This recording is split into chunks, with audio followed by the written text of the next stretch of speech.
Hi, and welcome to the World Networking Podcast. Today we have Matthew Kitchens joining us with his interests in small business, his background in electrical, working with a church, working in the medical field for a brief time. He's here today to share with you his insight on the whole situation and what's brought him to owning a toy store, out of all things. We really hope you enjoy, and our schedule should be set to regular schedule of 2 weeks by next week. We'll have a new episode next week as well, but based on that time, 2 weeks from that should be the new one. Thank you guys, and I really do hope you enjoyed today's episode, as I definitely did.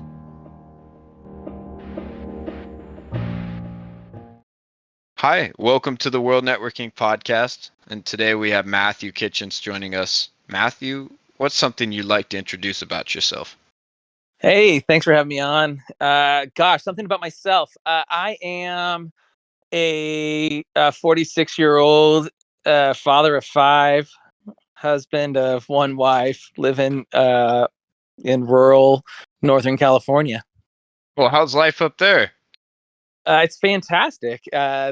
Summer is here, and for a guy that owns a toy shop that scoops ice cream, this is the money making season. So we're seeing folks from all over the place, the world, actually, because the PCT, the Pacific Crest Trail, runs through sort of our backyard, and it brings in folks from all over the world. Especially the last 2 years, we've just gotten just a ton of international attention on the Pacific Crest Trail. So the thing I love doing most is talking with people, and that's been the vast majority of my day is hanging out with and meeting people from primarily Europe, Australia, a couple of Japanese tourists, and then folks from just all across the country who want to come in. They're walking from Mexico to Canada, and I get I get 10 minutes of their life, and it's the coolest thing. It's been pretty sweet. No, it's super rad to be able to connect with people traveling and tourism and from different regions of the world. Like, you get all these sorts of cultures and interminglings of experiences. Like, it's definitely something that's unique to the trade of being part of a town. Yeah. And being sort of we're tucked pretty far out of the the main, we're 80 miles from civilization in every direction. And so folks who make it here, they get here for a reason. It's rarely on accident that they find themselves in Plymouth County. No kidding. Yeah. There's a big introduction to the Sierra Nevadas with the different tourist events and festivals that go on. I know a lot of people find out about Plymouth County through the festivals. Oh yeah, for sure. Yeah, it's especially like High Sierras. 10 to 15,000. The most notable one. Yeah, it's huge. Oh yeah, huge event. Well, Matthew, what's some fun fact about yourself that people may not know? A fun fact about Matt. Gosh, that's a good question. One I think one of the most interesting things, most of the people who I've spent the last 9 years of my life with see me as a guy who owns a toy store and scoops ice cream and does this sort of small town thing. What most people don't know is that I've had a rather eclectic life. I spent 4 years as a roadie, touring the world with with various bands as an electrician, essentially as a generator technician. And then I spent 16 years making crappy television in Hollywood. And I think a lot of folks who I hang out with now have no idea that the life that I had before living in Plymouth County was total dynamic shift. Yeah, huge shifts. So I think those are fun, interesting parts of. Well, I think we all have these things in our lives, right? That are these interesting shifts and twists along the way. That just happens to be mine.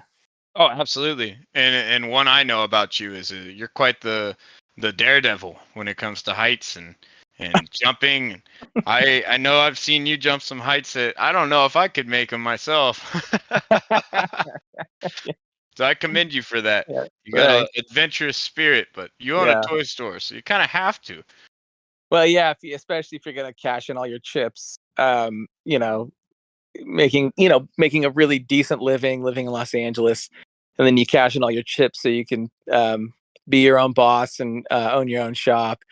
And knowing that the odds of you making it are pretty, like it's a hard life. It's not easy. It's not easy to figure out how to make a store thrive in a small community. But it's probably because I like risk is why most people say, oh, you must have loved toys. You must love like retail. I'm like, I've never worked retail. Like it's the first time I've ever I've ever worked with. It's the first time I've actually only ever been my own boss. And so, Wow. but I thrive in those scenarios where like you have no business doing the business you're doing. And so there you are. You're just gonna You're the figure it out. underdog. Yeah, like I didn't have a background I was an electrician before they hired me to be a roadie. Like I said I could probably figure it out. You just plug stuff in, and they train you along the way. And for the most part, I think a trained monkey could do a lot of it. And then television was the same thing. It was, I had a really good friend, like he's like a brother, who was like, I think you could figure this out, Matt. And so I was like, sure, let's do that instead of this. And then I just figured out how to make a 16-year career in television. Uh, and then it's the same with the toy stores. Like, they were like, I think you can figure out how to own a toy store. I probably can. Now, will it be the most lucrative toy store? Probably not. Will it be the most this, the most that? Maybe not. I don't know. That's not my goal. My goal wasn't like, hey, can I grow this into a chain of 5 toy stores spanning, blah, blah, blah. It was, can I feed my family? Will it be a more enjoyable lifestyle? Will I have more time in my life? Because really the thing I wanted was more time with my family. It's afforded me all of those things, even though I don't fund my IRAs and I don't have a super padded bank account. But I don't think that those things are for me right now in this season of life. Those things just aren't as important as what I've gotten out of it. Getting to know people, getting to really know people, getting to be in people's lives, like that, being in my kids' lives. Those things have, but They're worth their weight. yeah, that's where the dividends are for me right now. That's where I want to invest, and so it's worth it. Absolutely. I agree with the logic. You have to know what your priorities are in that moment of Absolutely. time. And Yeah. that has to do with growth and understanding what pressures you in a good way. I Yeah. think is very, very vital. But people don't give that enough credit for what it's worth. Is a healthy challenge is one of the things that produces some of the best quality in your life. Yeah. Absolutely. Now, Matt, what's something that got you started with your careers? I know that you have a background back in the 90s with some medical study. I worked for a vet, and I thought maybe that would be an avenue. So, I was in high school and I was homeschooled, so I had a lot of time. We had some friends who owned a small veterinary clinic in Orange County, and they were willing to hire me. And so I thought, well, like, let's give this. So I worked for 2 years as a vet technician, thinking like maybe this would be a career path because I didn't really have any like direction at that time. Well, I didn't have any definitive direction. I thought that I might go like full time like church ministry. I was at a church. I was like, I'm gonna be a pastor. I'm gonna run it. It was like a totally very interesting season of my life. And they hired me as a vet tech. I thought, oh, this could be cool too. I could do this instead. And it didn't pan out because it just wasn't. It wasn't. There's a lot of study involved, and you have to know a lot of things. um, Oh, absolutely. It's a time crunch. yeah, and so it didn't last. I mean, I think that that's how like for me as a person, like those things guide you. Like I realized, like I'm not gonna knuckle down and do the chemistry and the biology and the college required. I know me well enough to know I'm not gonna do that. I need stuff that's probably a little more entrepreneurial or a little more like fake it till you make it Hmm. careers. And so I pretty quickly got out of that and got into being a generator technician or electrical engineer without any education. So I was just learning as I was going. Sure. Um, eventually gives way. I think all of actually, you can look at the all the major jobs I've taken have all been fake it till you make it, figure it out as you go. It's just sort of how I've operated. Yeah, it's definitely a caliber that most people, I would say, don't operate at on average. There's hesitation typically, right? Yeah. You have hesitation to that risk. You want to have time to push in a passionate direction, but sometimes you have to do that dirty work, right? You have to start from the ground up, essentially. So Yeah. that's definitely a tactic for you that seems to work, and it seems to have taken you in a healthy direction in life. Yeah. So far, and I think the important part for me was just, I think, sort of listening to that, like the gut, right? Like, what is your gut telling you in this season of life that you're in? What's your gut saying? Like when I left, I was it was in 1990, 1998, 99, 1999. I was the crew chief for the electrical component, all the generators for the Warp Tour, which is like a, like a dirty little tour that goes around for music. And I just flown out, and I was the lead. I was like, I'd finally gotten to like sort of like, oh, I'm a crew chief now. I can do what I want. I'm in charge. And my brother called and was like, hey, that editing job is available. If you ever wanted to do it, now would be the time to jump, because like I got a foot in the door for you. And I looked around at the life I had at the time. It was like my gut was telling me, you're not going to enjoy this into your 30s, Matt. Doing so, just like waking up every day at a new venue and pulling cables around and never land. This thing isn't going to satisfy you. And my gut told me, yeah, you can make good money at it, and a lot of people have, and my family have made it a career. But for me, I just knew, like, yeah, my gut, it was just telling me like, this isn't for you. And I think listening to that has been important. The same thing when I left television, my gut has just finally told me, like, you want something different, and you need to listen to that inner, that inner sort of like deep voice that's saying, now's that time to shift. It's time to move. Um, and and hopefully you've created enough stability or enough trust with the people in your life that they're on board and going with you. And for me, thankfully, my wife is one of those people who's not risk averse. And so we moved together in that sort of like, okay, like let's take that next, let's take that next leap. Let's make that next big decision that's going to shift all of our lives. And we have kids that are also geared for that, whether it's because we brought them up or because they're just biologically wired for it. I don't know. But they've all come along for that ride, and they'll whatever the next one is, because I don't assume that owning a toy store is the last thing I'll ever do. I'm 46. I feel like I still got a few years and I don't know what the next thing. I don't have a plan to do anything else. I love what I do right now, but I know in my life that's sort of how things have sort of rolled out, and just being, I think, cognizant of that, aware of that, and being willing to do that as long as everybody in your life is also sort of somewhat on board with that journey, with that, with that aspect of it. Sure, that's all great. I think having understanding of what you have worked through and what your kids have potential to work through it's like an element of life that's really like the best.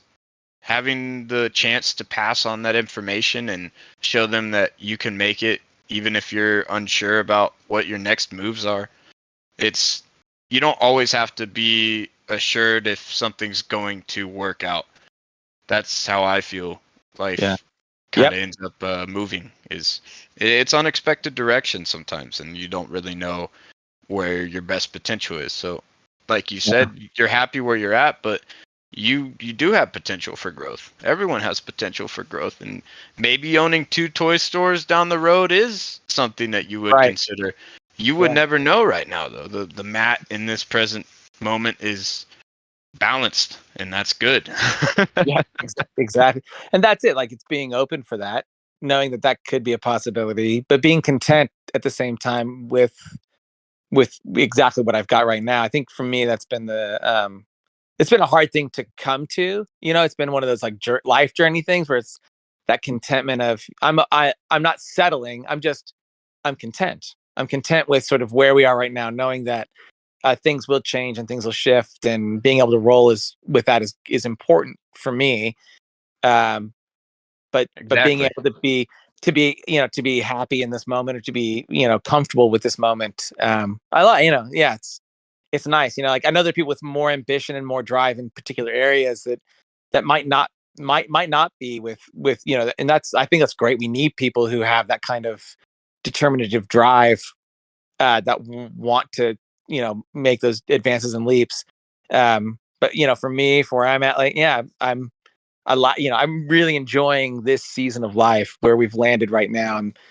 Yeah, I really appreciate it. I think it's been a really good one. And I think it's a positive for all your family to see Yeah. you in a good place and to have you balance around their lives. Like, family's important. When family works together and it does work out, it is a beautiful thing to have, Oh, and yeah. no one can place a value on that. That's Yeah. irreparable. Yeah, it's a gift, really, truly. Absolutely. On that note, I know that you were talking about potentially going down the religious route of being involved with the church body and pastoring. I know that you started at a mega church. Do you want to Yep. explain kind of what happened there? Yeah, sure. Yeah, I was raised in a church of like 5,000 people, Cool. like massive youth group, like like 3 to 400, junior high, high school aged people. And I thought, my dad was super involved with the church from its when it was a really small, much smaller church, and we grew up there in Orange County in this church. And I for me it was a uh, it was a pretty massive shift at around 18 years old, where for like the 3 years, 4 years prior to that, I thought, like, yeah, like, this is the career path I want to take. I want to go into full-time ministry as a pastor or something at this particular mega church. And and I'm not really sure even when that happened, or why that desire was sort of like born out in me. But I remember the dramatic shift when it changed at 18. And I was sort of being pressured by some people in leadership at that church at the time, uh, to make a commitment to this like leadership formation group that they were starting. That just didn't feel good to me at the time. It just felt like my life was sort of in turmoil. I didn't know where I wanted to be next at 18. And they basically gave me an ultimatum and said, either you come in and be a part of this thing, or basically don't bother. We don't want anything to do with you. That's the short version of the whole thing. And I went home and I talked with my dad and my mom, and I said, here's what happened. They gave me this ultimatum and it just feels crappy. And my dad said, that is crappy. I don't, I don't like that. Yeah, I don't think that that's a great idea. I don't, you can do what you want, but I think it sucks that they did that. And I said, yeah, me too. So I think I'm going to take some time and get some perspective. And so I stepped away from the church that I was raised in. That was a it was a I enjoyed my great, and I enjoyed that time there. I really look back on those years like fondly and go, like, wow, like, I really loved being there. Um, but I also look back and go, like, oh yeah, but like there was sort of a lot of like grooming for leadership, and trying, like, looking for potential in people so that you could find the next sort of like hot leader, or the next like it person. And as I look back, I go, oh yeah, like uh, I don't think that that's how you find good leaders, nor do I think that that's the right motivation when you're looking for people who could potentially lead. And so I left, and so I sort of like pulled the ripcord and said, I'm out. Went to a different church for a while, and eventually just stopped going to church altogether, from my late, like, 19 till about 22 ish, 20, almost 20, yeah, about 22. Just gave up on church altogether. Um, and eventually came back around. But yeah, I think I needed some perspective on the whole thing, and to realize that, yeah, like, this isn't A, the only church out there, and B, it's not necessarily the most healthy one. So for me, it was stepping away and getting some perspective on it that gave me actually a really deep appreciation and love, for the church, and for people who follow Jesus and want to live Sure. like him. I think it's in that perspective. Well, in that situation, what was happening with the church, it seems like their focus was out of view. Absolutely. If they're trying to uh, force things down the gullet on decisions of how you perform your religious duties, it just feels like it really does feel like it's brainwashing at a point, with a person on the outside coming in and trying to be involved and trying to, step in how they know how to step in. Sometimes Yeah. people don't know what you want from that organization, what you want to grow into. And if you don't make that clear and you force someone into like an ultimatum, it isn't healthy. And I don't think that's healthy for anyone in any situation, in a work situation or religious. It's forced. Yeah. Yeah. And it's not appreciating maybe what that person would want, right? Like what is it that you could bring to the table that's unique or of yourself, Absolutely. as opposed to, like, look, like this is the formula, work the formula. If you work the formula, you get results. Like I don't think people work like that personally. I mean, yeah, Oh, I think there are formulas for that make people feel really, really crap at the end of it. You feel awful when you've been sort of coerced, whether it's mhm. in sales, whether it's in religion, whether it's Advertising. advertising, right? Anytime you feel coerced into making a decision, that decision at the time you make it, but you make it with a guilty conscience. You make it with this like sense of like it leaves that taste in your mouth. You're like, yeah, I didn't like I that's not what I would have done had I been not if I hadn't had the coercion, I might have made a different decision or pivoted in a different way. And you come away going like, oh, and then I think you then get a on the other end of it, the people forcing maybe you got the result, maybe you made the sale, or maybe you got the person in the door. Now they're serving in your church or whatever your volunteer any volunteer organization, but you burn people out. They don't commit and they don't give of themselves in a way that's healthy, and we don't have better human beings because of it. I think it washes us out, and you feel awful at the end of it. Yeah, it's really a peer pressure thing. It Absolutely. feels and there's no age limit to peer pressure. I think that's Yeah, something the totally. younger generation doesn't understand, is adults Yeah. get peer pressured all the time in the workforce and in situations where you I mean, even young adults, you're developing and you're trying to diversify who you're speaking with in your network. You want to outreach the best you can. And in some cases, people just want to shut that down with what they know to be the way they went with Yep. things, and it's an unfortunate cycle, and it's a vicious cycle that tends to be repeated with tradition, Yep. and it it doesn't get acknowledged because it's an ugly cycle, as said. Yeah. It has some bad effects on some people's mental health, and Yeah, it's results driven, it's like yeah. and I think that that's a major flaw with that is if you're just results driven, if you're just looking for decisions, if you're just looking for affirmatives, um y- you're not really getting the best of people, and you're definitely not motivated well if you're just results driven. Your motivations are tainted, and I think that motivation aspect of it is really maybe like the deeper sort of like that deeper inspection. You're right, it doesn't work in high pressure sales. You can't look at motivation for high pressure sales. They don't work. They're completely diametrically opposed. Hmm. And so you can't do high pressure sales and be purely motivated in like, let me look at this individual and what do they really need, and is this really a good fit for them. We sat through this that I got suckered into.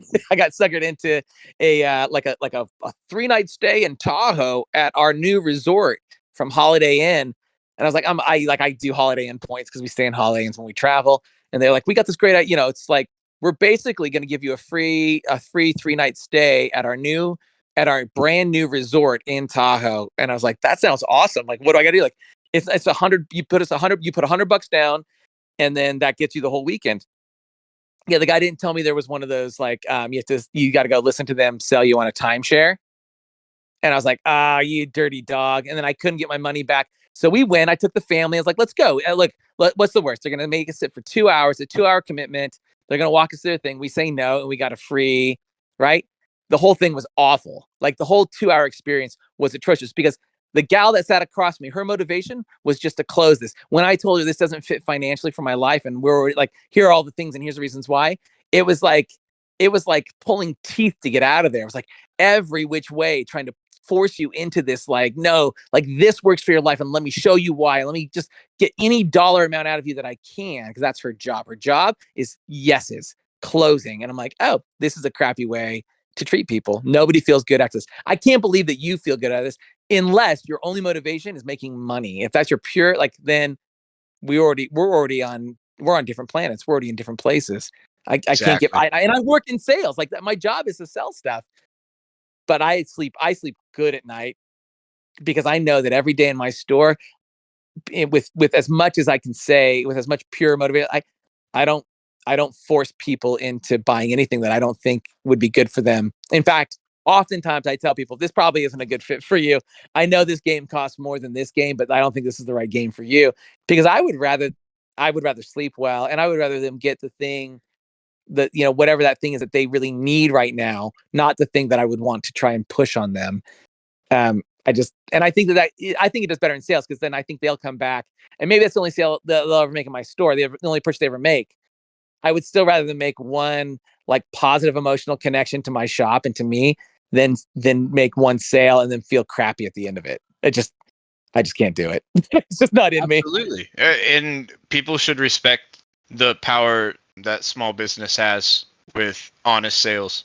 I mean, Yep. it really is something we should value in our communities and support as best we can, because Oh yeah.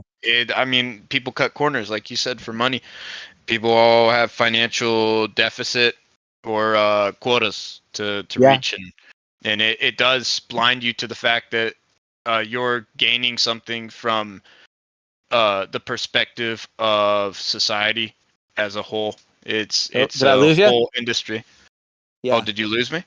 Just for a second. I lost that it just clipped out for a second. We're Oh good. no, it's okay. I'll just repeat the question Yeah. or answer. Yes, it as a whole, it's good to have that support for small business when it comes to Oh yeah. honest business practice, because when that goes away, that's when the problems start really happening. Oh, And absolutely. and Yeah. like you're able, like you said, to sleep at night comfortably because you're getting something done that's quality. And that was something I was going to refer to, as well as that triangle. I'm sure you've heard of it through business, where there's scope, cost, and time. You can't Yep. have all three at 100%. You can only really have two connected at one time. And so what are you going to do? Are you going to go for fast and good qualities? It'll cost you more. Maybe you're going to Yeah. lose out on that good purchase because you told them the quality item for that person. But you're still doing it in a sense where they're coming out of that feeling good, you're coming out of that feeling good. So at the end of the day, that's the highest return. Yep. Yeah. Yeah. Yeah. When and you're always looking at that. Like, what's the thing that I'm going to sacrifice in this moment in order for this exchange of goods and services with a human being, another real human being? Uh, there's always going to be that. You never get all three of those at 100%. And so, which of these am I willing to sacrifice in order to, like, which have the deepest value, and where how do I feed that? Because you will, I will make sales that are really great, that that are all about, like, there's a dollar amount coming in, and that's just what it is. My hope is that you still feel good about that you don't feel like you're being taken advantage of, in that some things just cost more, some things just have higher margins, or whatever that might be. But at the end of it, my goal is for us, you and me, in this exchange, as best as I can. Like, there's some people who just will not let go of their money, and there's nothing I can do about that. You're always going to be, if you're always bitter when you're opening your wallet, like, I can't solve that. Yeah. You should never go shopping. Yeah, uh, for, it's a personal problem at that point, and some people have addictions, yeah, and I straight up can't solve addictions. that. Yeah. No. But I can do my best when you come to me like that, that my attitude towards you and I'm understanding. Sometimes it's just understanding like, yeah, I know that, I know these are expensive. These, this is what your grandson wants. I can't do it. And I get it. It's just cardboard and pictures. Yeah, I'm right. You know what? I'm right there with A you. And tough I think, spot. yeah, sometimes somebody just wants somebody who will commiserate with them that, Pokemon doesn't make sense to all of us, but that's what this human being. And so you either tell that kid, no, you can't have it. I don't care what you want. And and you deal with that sort of whatever that generates in you, or you acquiesce and you give in. And I'm not gouging you for this. I know they're hard to find and I could charge you twice what you're paying. But I hope that my price then at least gets you to a place where you feel between you and me, the proprietor and the purchaser, like that you and I, like we're in a good spot at the end of this. Because I do want that. I really do want you to come away feeling as much as is possible, like we had a square deal, and that this is a place that's positive, and and that you come away going like, oh yeah, I didn't want to buy cardboard and pig, and plastic, and or what, but since I was going to, I'm glad I did it here, over and above, saving $1 and shopping at Amazon, or You're saving a bringing couple of, you're yeah, bringing more than just the product. You're bringing that's the experience. that's it. And I think that, man, like we've underrated the experience. And I think some people get it, and some people are just hooked on the best deal they can possibly get because maybe their money is. I don't assume anything ill when somebody's like, man, you're. I had a guy in yesterday.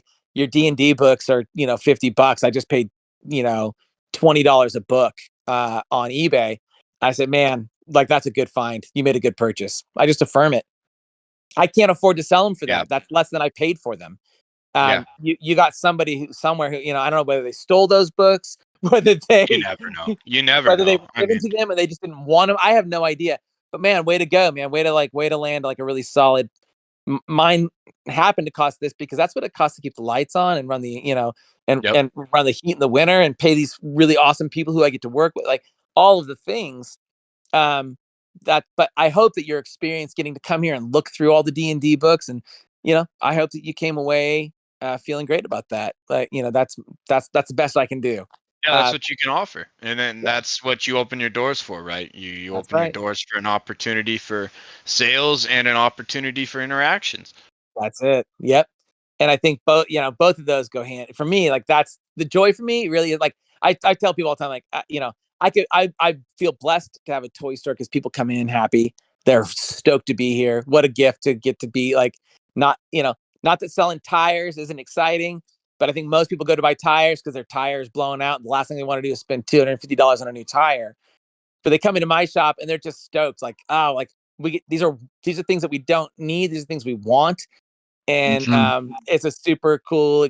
It's a gift to be a part of that experience. To be the guy on the other end of that. That's like, that's what I do. Like, man, it is great that I get to give this experience.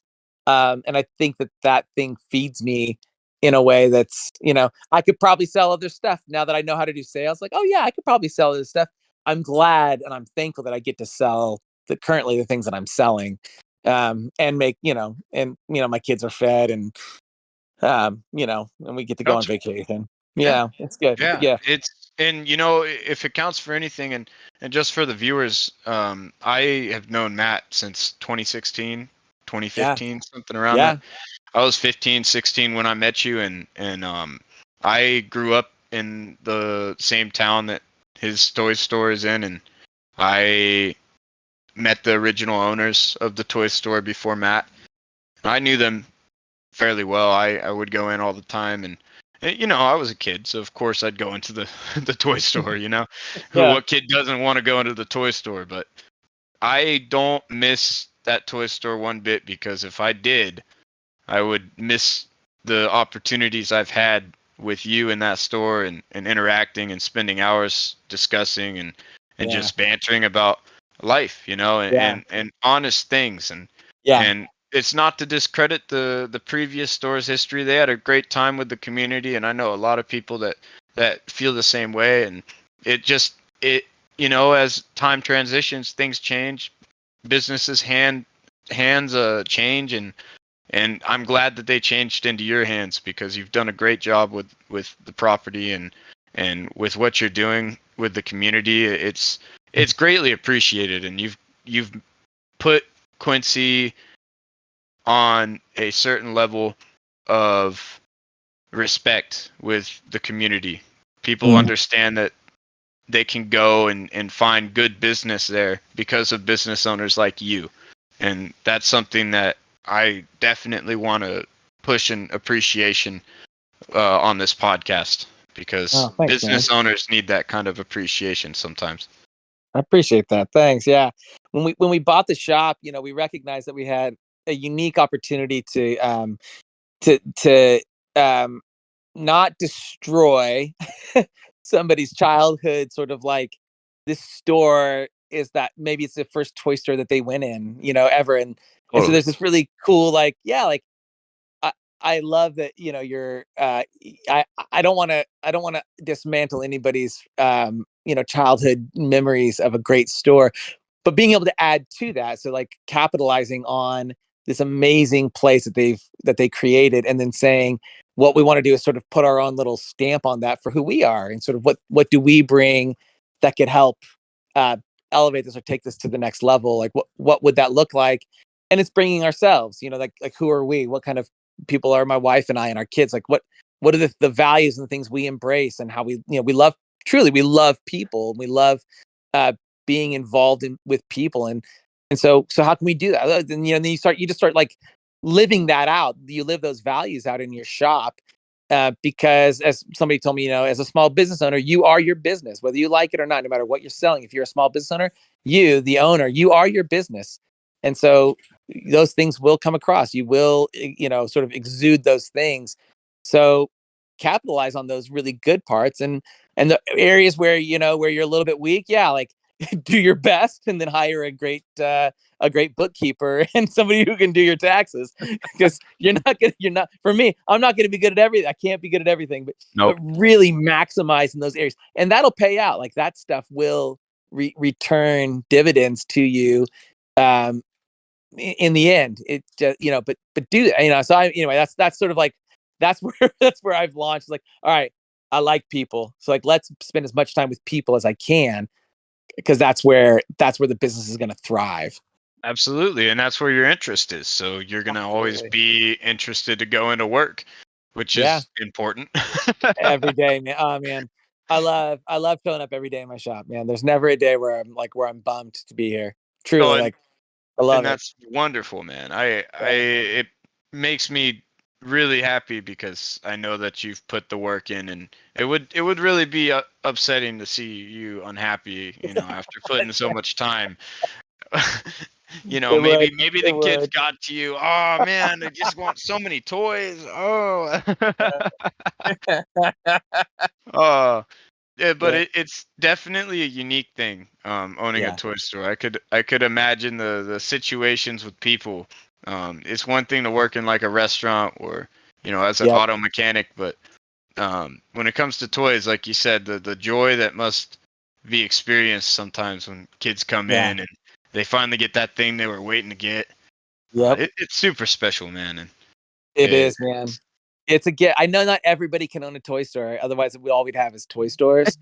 Uh, but man, it truly, I can't stress enough. Like I think, like, in a really great way. Like I feel the weight of that.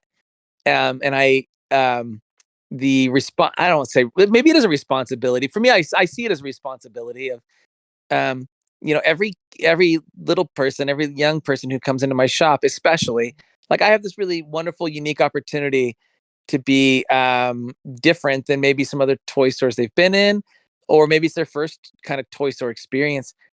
That, like, I want it to be, I would love for it to feel like a little bit magical, and like a little bit like, wow, like and that you can walk out of here with something fun that you really wanted. Maybe it's not the most expensive Lego set you've ever seen, but there's some little thing here that, like, you come away going like, wow, like that was a great experience, and the guy that owned it seemed really interested in me and talked to me and engaged with me as a human being. Like, those are the things that, like, I love that. Like, it's, anyway, it's really, and I do that. I mean, across the board, if there was an opportunity for me to literally interact with every single customer that came through the door in a really meaningful way to see who they are as a human being and why they came into my shop, I would do it with every single human being that was willing.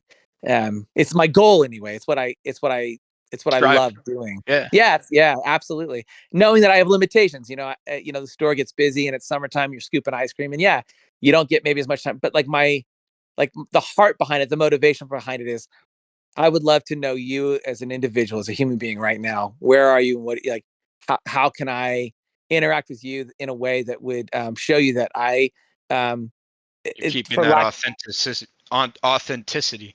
yeah, that there is a real like in the humanly like in that like love has like the word love doesn't do it credit, but that there is a love for you're a fellow human being, you're an individual, you are uniquely made. There's no other human being who is quite like you, and what a privilege for me to get to interact with you today. That's my goal, because I believe that I truly believe that even the most difficult customer or the most curmudgeony is still, as we would say, in the Christian faith, you are an image bearer of God. You are made Oh, brother. uniquely who you are, and like I love that. Like Yeah. that's a gift. It's a gift to get to interact with as many people as I do. It truly is, and I don't. It doesn't deplete me, and it's strangely. I think I'm crafted or made in a way that like all of these things feed me. Like they give me that like sense of like this is where I belong. I'm doing the thing that I was made to do, and that's a gift too. I feel like that's a true blessing in this whole thing. It's like wow, like what an amazing journey. Not everybody's made like me, which is awesome. We don't need all me's, um, but for who I am, from it, like wow. Anyway, I really appreciate it. It's a good thing. Yeah, yeah, and like I said, I think it's super authentic. The nature of what you're doing is Yeah, it's passion driven. So you're naturally going to be inspiring to a yeah. generation of potential business owners of the future. I mean, I know the kids have got to see you and be like, wow, that this guy's so cool. Like I'd love to be like this guy because I definitely felt that way going in there, man, Oh and I man, can't sweet. stress that enough. Uh, Um, one thing I want to ask you is, yeah. what's a personal challenge as an adult that you had to overcome working around kids all the time? Wow, personal challenge. Gosh, the one of the hardest things is it's easy when it's other people's kids. For me to be really patient and really kind, uh, and yet it's way harder. And my kids would probably tell you, like, there is a bit of like a game face you put on to go to work, and like this is, I'm trying to put on the best me every day for the public and for people who come into the shop, and my kids would probably, if they were honest, say, yeah, we don't always get the same guy, at home. Like that's not always who dad is.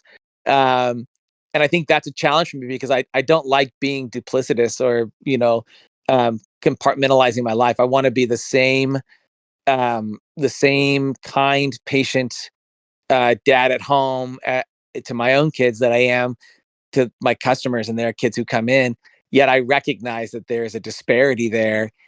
But I'm trying to, like, the challenge is to close the gap to value my kids and their feelings in the same way that I value the kids that I don't have to put up with their garbage and I don't have to deal with them not loading the dishwasher and not listening to me.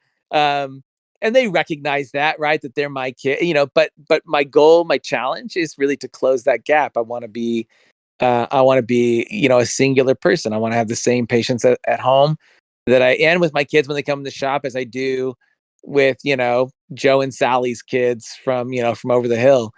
Um, Sure, sure. yeah, I think that's totally reasonable to want to work on that. It's reasonable to have that struggle too. yeah, I know with working with my family and business, it is a game face. You have to recognize, uh, especially as a kid working for an adult, it's not always personal. It really is just a yeah, struggle with personal development for that person. It doesn't mean that they're happy being in that mood or being in that transition of trying to mesh the two together in a way that's healthier for both. But it is a struggle, and it's part of the human condition. We have emotions. Sometimes, you're waiting for that coffee to kick in, and you don't Yeah. have that push that you were hoping that you would have in that moment, and it's frustrating. It's really frustrating, and that Yeah. goes with a lot of things, with schooling, and it can go on both sides. There's always perspective to be had, but I definitely see where you're coming from, how that could be one of the biggest struggles. I Yeah. appreciate you sharing that. That's Yeah. really interesting, actually. Now, something earlier with the janitorial work for that church, I wanted Yeah. to ask you, and I know this is swinging it back, but Yeah. what was the most difficult thing for you to clean in that church? I have to ask you this. The women's bathroom. No kidding. Yeah. It's You know, always it the was women's probably, bathroom. I mean, it always is. It probably had to do with two things. One, it was filthy. It was always dirtier. But then there was also like I was like, I was like 17 years old, and there was still a little bit of like it felt weird, walking into a ladies' restroom. It just always felt like a little bit like it doesn't feel right, man. Something just feels wrong You sure about you like can't get someone hanging out in else the to come ladies' in room. here? Yeah, like there's that vending machine. And I don't know, like I'm not exactly clear about how that whole thing works. Like why, but I know it's important to the ladies. And I took some anatomy. I kind of get, but like it's still just always felt wrong. It always felt like you're like in a haunted mansion. Like you just shouldn't. You should just leave. You should just get out of there. Get out of there before something bad, really, really bad happens.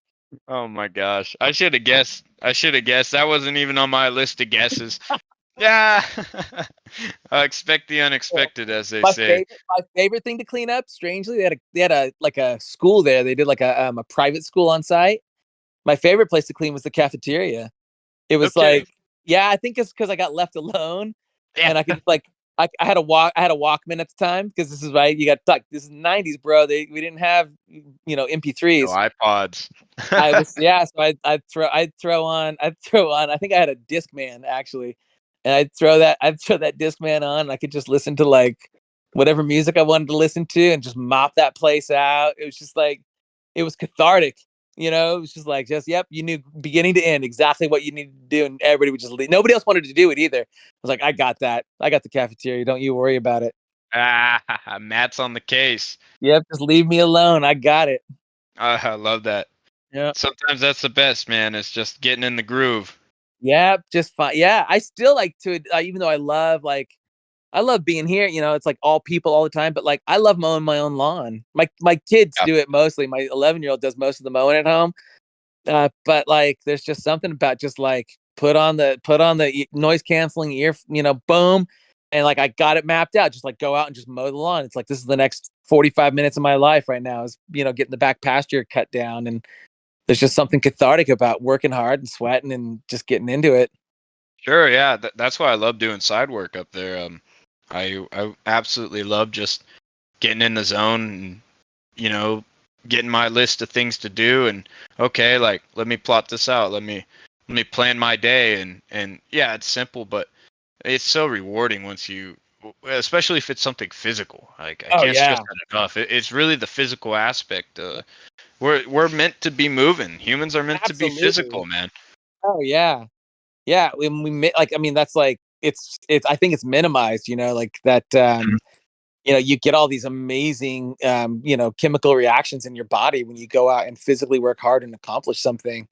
There's nothing like it. Then you feel like you've earned your shower, you've Yeah, you've earned yeah. you've earned your you earned your meal. Like there's something about that just goes like, yeah, that was good. Now, Yeah. something that I realize in saying this now that I hadn't realized before, was this should be taught at a younger age for students why physical education is so important for mental Yep. health. Yes, absolutely. We minimize it. It's like it's this PE is this like it's this like awkward moment where you put on like weird shorts and a weird shirt and right and not your regular clothes Toss and then around and yeah, feel uncomfortable, feel yep. greasy. Because you're trying to get 30 plus human beings into one sort of square shaped hole.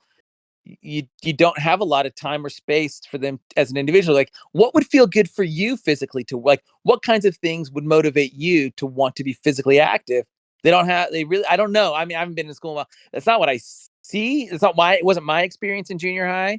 And I homeschooled through high school, so I don't even know sort of what that would look. But like, I know like some get to do teams, but like in an educational, like the emphasis, right? Like, are we really helping kids get a hold of that idea that that being physically active and working harder than you thought you could work has deep, deep emotional rewards. My kids get it. They're on a bike team here, and I ride with them, and they'll get out and they'll do these like 17-mile rides where they're just being pushed to exhaustion, and they come back and they feel so good.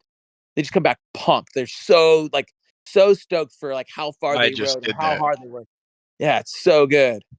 The motivation sticks with you, and I Oh can attest yeah. to that. I can I can't list direct times, but there's been a lot of times in my life where after high school sports, I really felt my appreciation for all the sports I had done over the years, and all that running, and all the allergies I suffered just being out in the Totally. grass.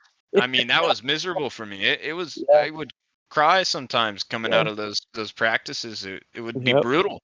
Yep. And but it taught me, and one of my coaches from Greenville actually taught me to value grit. You need to have Yeah. grit Yep. and grind through, and that's the one thing I always find myself telling, like when I'm really down and stressing about stuff. It's like, this is what builds your character. You need to Yeah. look past the hard moment and look at the good that's coming out of it and that's being produced. Yeah. There's like, we have, man, I listened to this podcast the other day. My wife turned me on to this podcast about, not to get too far off subject, but that like we have for the last like 30-ish years, 40 years, we've been being told by a lot of the pharmaceutical companies that you should never feel uncomfortable, that you shouldn't feel sad, that you should always, right, like, and so we've been prescribing and telling, whether we're giving them actual prescriptions, but whether we're just telling them like, you should never feel uncomfortable, you should never feel sad, you should always feel good, you should, Yes. that's a lie. That's just a lie. Like sadness is a good emotion to experience, and we need sadness. Now, clinically, like getting into like clinical depression and things like that, I'm not getting into that. I'm just getting like, but we've come so far away from a reasonable place of like, no, you should be exhausted. It's good to feel exhaustion. It's good to push yourself behind. It is good to feel sadder than you thought you could ever feel, and to live through that and to work through that, and to take the time it takes to work through those emotions, because it's good for you. It produces really good stuff in you. It's the character build, like you said. That's where the character really gets built, is in the And suffering. if I may add, to better explain, because you explained it well, but if in case that didn't make sense, the dynamic that is created through a hard environment creates the space to provide perspective. So you're Absolutely able to see what you came from and what you could go for. And that huge. is what pulls it together mentally for a lot of people is, oh, okay, I got through that hard time. I got through that hard time. I can get through this one. Yep, absolutely. But it requires that you have that perspective, A, and B, that willingness, the tenacity, like the, to get, which is why like when kids are little, like they need those opportunities to work through hard things, and to struggle and to wrestle with hard stuff, and to not get what they want, or to work really hard and to get the thing they thought they wanted, only to be disappointed with the final product and be like, oh Yep. man, I thought this was going to deliver this like and it didn't, and like all of those things are really good for us as long as we have a place to process them and to Yes, a work through them. foundation. A Yeah. foundation to build off of and to reset. And that's where having a balance between family and healthy food, healthy lifestyle, all those things correlate, and they've correlated for every generation of humans that have existed. This is something that is universal. We all need balance to a degree. Absolutely. Oh, heck yeah. That's wonderful. I thank you for being here, by the way. I have to say Man, I that appreciate you having me. this is Yeah. great.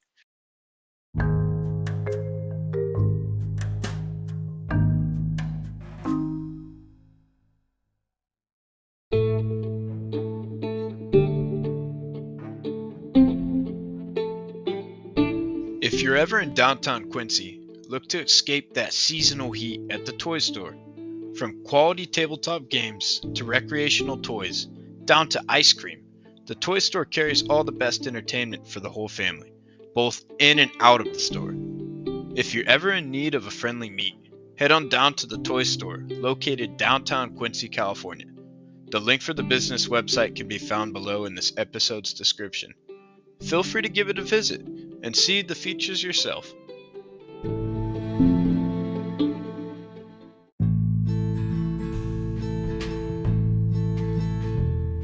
With the active life of the outdoors coming up, people are looking to be out and about more. Sasquatch Farms CBD brings organically grown products in the Sierra Nevadas, from the soil to the people. Farmer John has worked on green projects on the farm since 2013. He looks forward to providing you with the highest quality soaps, salves, CBD tinctures, pre-rolls, along with some other fresh products. It takes a community in farming to survive, so any efforts made to support our farmers in the world helps to support our society as a whole. So remember, if you can't catch him out on the farmers market, catch him online at SasquatchFarmsCBD.com. That's SasquatchFarmsCBD.com. Thank you. Now back to the show.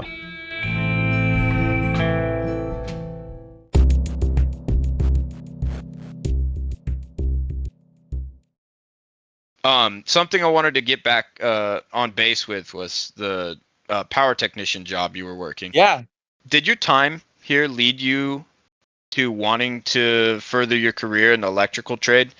And if so, what really threw your mind off of the industry completely? Because I know you had that opportunity to go into media production, and that's opportunity based. But what pulled you into doing the toy store instead of being Matthew the electrician? Opportunity, really. It really boiled down to opportunity. That the store was for sale, and we already had some connection, some anchor here in Quincy, and yeah, to not right rather. I knew I wanted to leave at least television for a time. But there was probably, to not go into another, if it had been an open, if I were to like, what if it, and like, look at like, there was an open field and there was an opportunity like, hey, Matt, you could go and you could make a really good living as an electrician, because they make a pretty decent living. Absolutely. Probably some of the early hurdles would have been, well, I need to go back. I would have to go back to school and finish up sort of like an apprenticeship type thing. And I didn't have the kind of savings necessary in 2014 that my family could survive for 9 months or a year while I go back, get the trade school stuff, and then move forward. And really, it would probably always, some of that would also like throw way back to some of my experiences in my early 20s when I was a generator tech.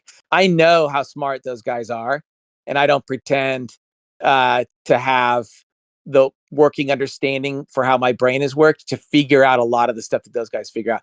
Could I do the labor? I could do the labor, but the math portion of it and some of like the higher end stuff, like that stuff's way outside of my my comfort zone. I don't want to say I couldn't learn it. I just didn't have a desire to like really press into like the knowledge side, what I would need to know in order to make that a realistic career path. But it's one of those things that like when I think like if I were to go into like the labor side of a job, like I would if they were like, hey Matt, you need to go, get a job where you're actually working in a trade, like an electrical trade is one of those I would immediately gravitate towards. Probably because I have a little bit of I know enough about it to know what would be required of me. Sort of, like I guess. What you're getting into. Yeah. Yeah. But I remember the place I was when I said like I don't want to be it wasn't really so much the electrical side of it, but it was the job that I was involved with as a roadie that I didn't want to do that. Yeah. The electrical side was like, this is fascinating stuff. And I could see myself growing in my understanding of this back in my early 20s. It was, I was in Amsterdam, and we were pulling, well, I was on tour with the Rolling Stones, and that was the job I had that year.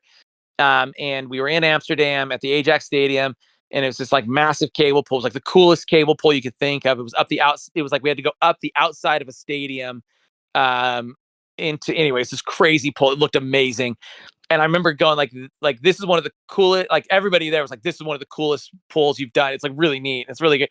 And this is like you're with like a top, like this is like one of the greatest bands in the history of the 20th century, and like this is it. This is the pinnacle. Like I don't want to do this anymore.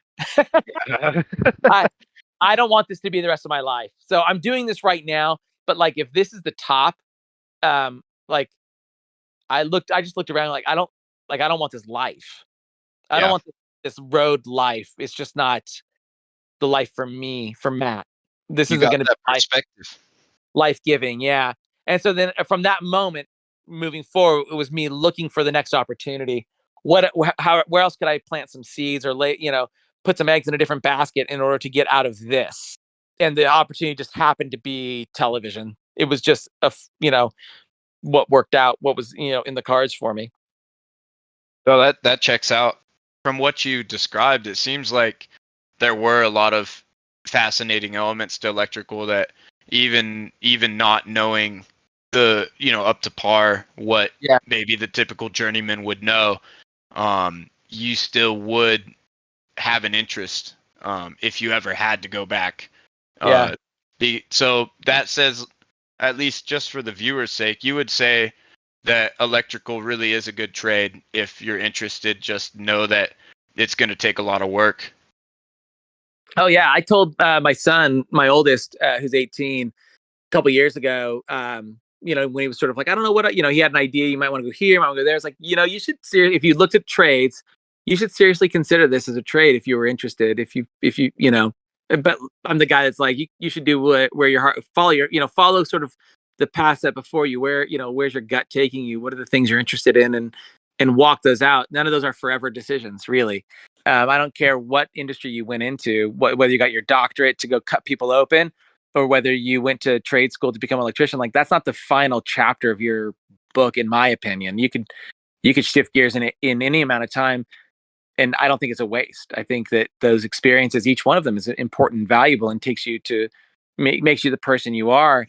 But I said to him, I said, you might look into this. It's a great trade. Like it provides good money. It's pretty consistent. These guys are in demand.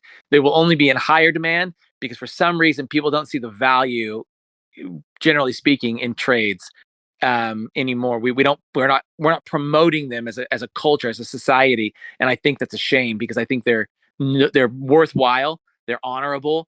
They're great for making a living and supplying your daily needs, and for your family. You can build a great family anyway.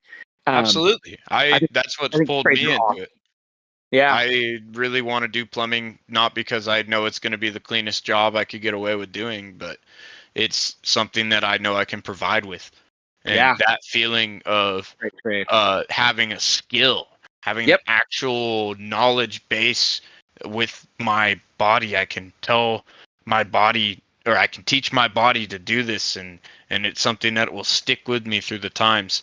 I value that, and it teaches you, again, like those core values of like grit and controlling emotions, balancing your time, having discipline enough to get through those hard days. And it all sounds good on paper. These are things that you hope these are ideals to strive for, right? To have this balance, to have those the knowledge. But yeah, we're human. We all make mistakes, and there's going to be times where any job is going to be frustrating. Oh, for sure. Oh, absolutely, man. Like, yeah, I and it's the mistakes. I think that those are the ones that, right? Like, my wife says it all the time to our kids, and I try to live it too. But like, failure is an opportunity to learn. Making mistakes, those are opportunities to grow and to learn. And I look at them all the time. I mean, in every career path sort of I've chosen, every job I've chosen, and especially in this one, the thing about being your own boss is you have to own every single one of them in a very unique, very personal way. Yeah. When I spend, uh, you know, I have to ride that out. I've got to deal with the debt. And I've got to figure out ways to move these toys off my shelves in ways that are still respectful, still meaningful. I'm not, it's like, no, that's mine. I don't expect my customers to pick up where when I've made a mistake, when I failed to do something, to purchase well. I've got to own that. I've got to figure out a way creatively that's still, true to who I am and to how I run my shop to make that function and work. And for me, like that's the biggest challenge. The biggest challenge is, how are you spending? In what ways are you, managing what resources you have well. And in a sense, that's become your skill. That is part of your trade is management. Yep. Yeah, absolutely. And I say it all the time, man. Like I tell my employees, like I am the worst manager when it comes to like keeping people busy or just like I don't like telling people what to do. Yeah. I'll show you what to do and I'll model these things for you. But when it comes to like day in, day out, like just management stuff, I'm crap at it. Which is why I love, like I do then hire then to a specific skill set of people who are pretty self-motivated, and who see the toys, the shelves need to be cleaned or rearranged, or there's trash, like all of those little things, like I hire to that end. Yeah. And then you catch things too. So there are other jobs where you need direct management, where you need people just to like tell you, like, this is what I have to have you do. And they're, task oriented, project oriented thing. Like I'm not great at it. I'm growing there. I'm trying, like, those are things I'm trying to grow. Like, hey, it would be great. Hey, would you mind making this shelf look nicer? Would you mind, like, can you come over? And I do catch like, hey, would you mind? I always say, would you mind? As though I could tell you what to do. I always ask, like, I'm always like, hey, is this something that interests you? Because I could use the, Oh my gosh. and my You would employees too. looking at me like, what do you like? You just tell me what to do. Like, you just tell me. I'm like, I'm terrible at telling people what to do. It's my least favorite thing in the whole world. But something to learn from that, especially for our younger audiences, having application in a job is really important for an employer to see potential in you, because then no one wants to teach someone who doesn't want to learn. And That's if you right. look like your door is shut, even if you want your door to be open, maybe it's mental health, maybe it's depression that's eating at you specifically, and you feel like, you're weighed down, you got to bring that with you. Learning to separate yourself from that and maybe step outside of your grumpy or upset tone to try to expand into a different perspective. Again, like bringing a positive perspective into your workplace, even if you don't feel positive at the core, may improve your positivity. Lo and behold. It usually does. It usually does. It really, really does. There's been times, I mean, that's why I was attracted to restaurant work for a long time, because it wasn't always fun and easy work, but I could still throw on a smile, and I could tell people appreciated that. Yep. Oh yeah. Yep. And then that turns into like people who have a better experience with you as a waiter, then like they want to tip. Like they didn't show up for somebody who's down in the mouth. They showed up for a good time, for an experience. And like absolutely, that translates into like, oh, dollars earned. And there's nothing wrong with that. Like if you're working in a tip industry, your performance is based on the experience you're giving. Own that. Like, don't expect your tip just because you showed up and put food on the table. Like, right. Like, but that does help improve some of our attitudes, I think. Like, where we go like, oh, like, yeah, like I do need to like, right, like step outside myself and my own whatever's going on, the turmoil in my own head and mind, and absolutely, and do this for the sake of somebody else. Like that, that we'll call it a sacrifice if you want to. Yeah. it does train us and teach us in different ways, and it actually does then improve our overall sense of well-being. Yes, and opportunity creates windows of growth. It's Absolutely. like Yep. with restaurant work again. One other example I would have countless times happen is people would be upset that we'd get customers, and it's like, wait a minute, do you know what we need? Customers. We should be super happy that we're getting people. Yeah. It doesn't matter the time they're coming in. If they come in when we say we're open, we better have a smile on our face. That's it. Yep. Yeah. And yeah. Until all the way through. Yeah, man, Yeah. it's something again that really should be addressed in school more. Yeah. Is the power of positivity. We would have less bullying if people understood that the effect that had on someone's potential for the future. Oh yeah. And it's a hard thing to instill, of course. I'm not saying there's no anti-bullying, but Right. and none of this is black and white, of course. Right. It's all a learning curve, and everyone has a different curve, Yeah. so to Yes, speak. indeed. Yep. Yeah. So something to push with the video editing is, Yeah. what shows did you end up editing for, and then what was something that you enjoyed? What was like one of the main aspects that drew you into editing? Yeah. In brief, I mean, I worked on a lot. 16 years. I worked on a lot of shows, mostly reality television.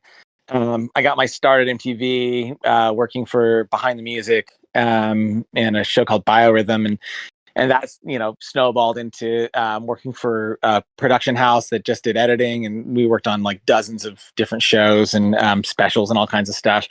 And then eventually I worked for Monster Garage. I worked for Discovery Channel. Anyway, I worked for a whole slew of different shows. And I spent most of my, well, not most, I spent about half of my career working for Dr. Phil, his company, but mostly cutting a show called The Doctors, which was a show that he created. And I had no clue he created that show, actually. that's the show that he created, The Doctors. And I worked there for 7 years, 7 seasons, 7 years. And it was, I really enjoyed the people I worked with. And there was a season in there where it was a really cool show to be a part of in different aspects. At times, yeah, and I won't get too much into the negative, but Absolutely. the positives were there were certain episodes where we really were doing some groundbreaking in the medical field. It just by bringing to light certain things, and I really love that. But I think the thing I enjoyed most working on, I got to know a director, and he pulled me into a handful of projects, working on music videos, and that was really, if I could have made a career cutting music videos, I probably would have done it for the rest of my life. Although I do say I do really love.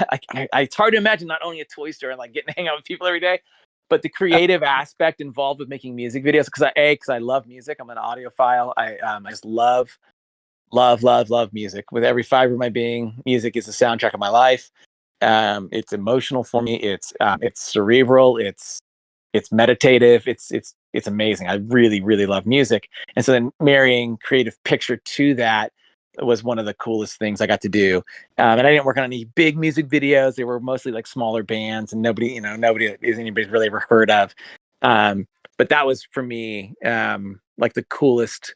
I worked on one documentary for a friend of mine. And it was mostly like sort of like we did like as much free work as we could for this guy.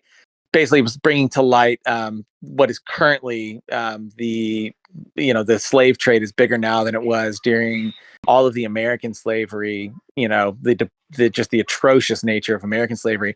Slavery today is more prevalent, and there are more people in slavery now than there were then, and it's just as awful in so many ways. Anyway, he did this whole documentary about, but it was all married to music, and so it was like, let's bring amazing bands together who are wanting to bring this issue to light, how much slavery is in your clothing, in your coffee, in your electronics. And let's also bring music, because music brings people together. And this guy, Justin, just did this amazing job of marrying these two together. And I got to cut a lot of the musical acts in that documentary. And it was just cool. It was one of like the coolest projects because it was meaningful. It meant something. The music was awesome. We had like Modest Yahoo in, and a bunch of like really really cool musicians were a part of this. It was super neat. It was kind of like, I don't say it was the highlight of like sort of that career path, but it was definitely like it was up there. It was one of the cooler things I got to be a part of. Absolutely meaningful, to Yeah. say the least. Yeah. And something that you can definitely see the growth in the movement. Yeah. Oh yeah. Yeah. Because this was like, gosh, man, Maeve was just born. So this was 16 years ago. Yeah, and this has definitely become more of a prevalent thing. Yeah. That's acknowledged now in the consumer base. People are starting to shop locally again. Yeah. And Yep. it's good, it's good. This stuff needs to be presented because there is definitely problems with consumerism when it comes to the sourcing. Yeah, we vote with our dollars. Like that's the Yeah. old adage. Is like, we're always making statements with how we spend our money. And we see it absolutely. time and time and time again. It's probably the most powerful motivator for businesses, corporate. Like if people make demands and say like, I'm not gonna buy your product because of what you say you stand for, and because what I think you're saying you stand for is reprehensible, they will change their practices, or they'll get better at hiding them. But then, but yeah, it's either one of the two. You're going to change how you act, and then, we can make at least informed decisions. But I think the first part is getting people informed about, where did your T-shirt come from? Yeah, it's something people need to. Oh yeah, and it's something that people need to be informed about, but these companies don't want them to be informed about. Absolutely. And that's the trouble. There's a conflict of interest, as they say. Yes, there is. Yes, there is. So something that did bring up, and I know that this podcast is going to be hopping all over the place, but if you've made it this far, you will make it the rest of the way, I hope. But the one thing I wanted to bring up was before, when we were talking about having a love for the people you work with, and it reminded me of agape, what Martin Luther King was pointing out in some of his famous speeches. The Greek word for love, that's a brotherly love. That's something I feel like we don't talk about in American society, at least enough. And I know a lot of European societies are the same, where love is just viewed differently. Mm-hmm.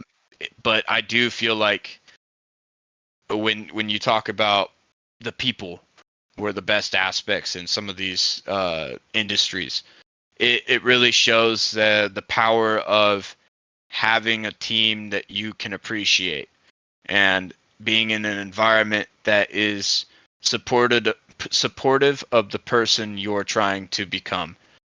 And if you're not happy with that environment that you're growing with, or it's negatively affecting you, you should understand that that's not the only environment out there, and that there's always a chance to find other people who have agape in their heart, and are willing to accept you in like family. And sometimes that's what you do need from a job. Some people do need that support.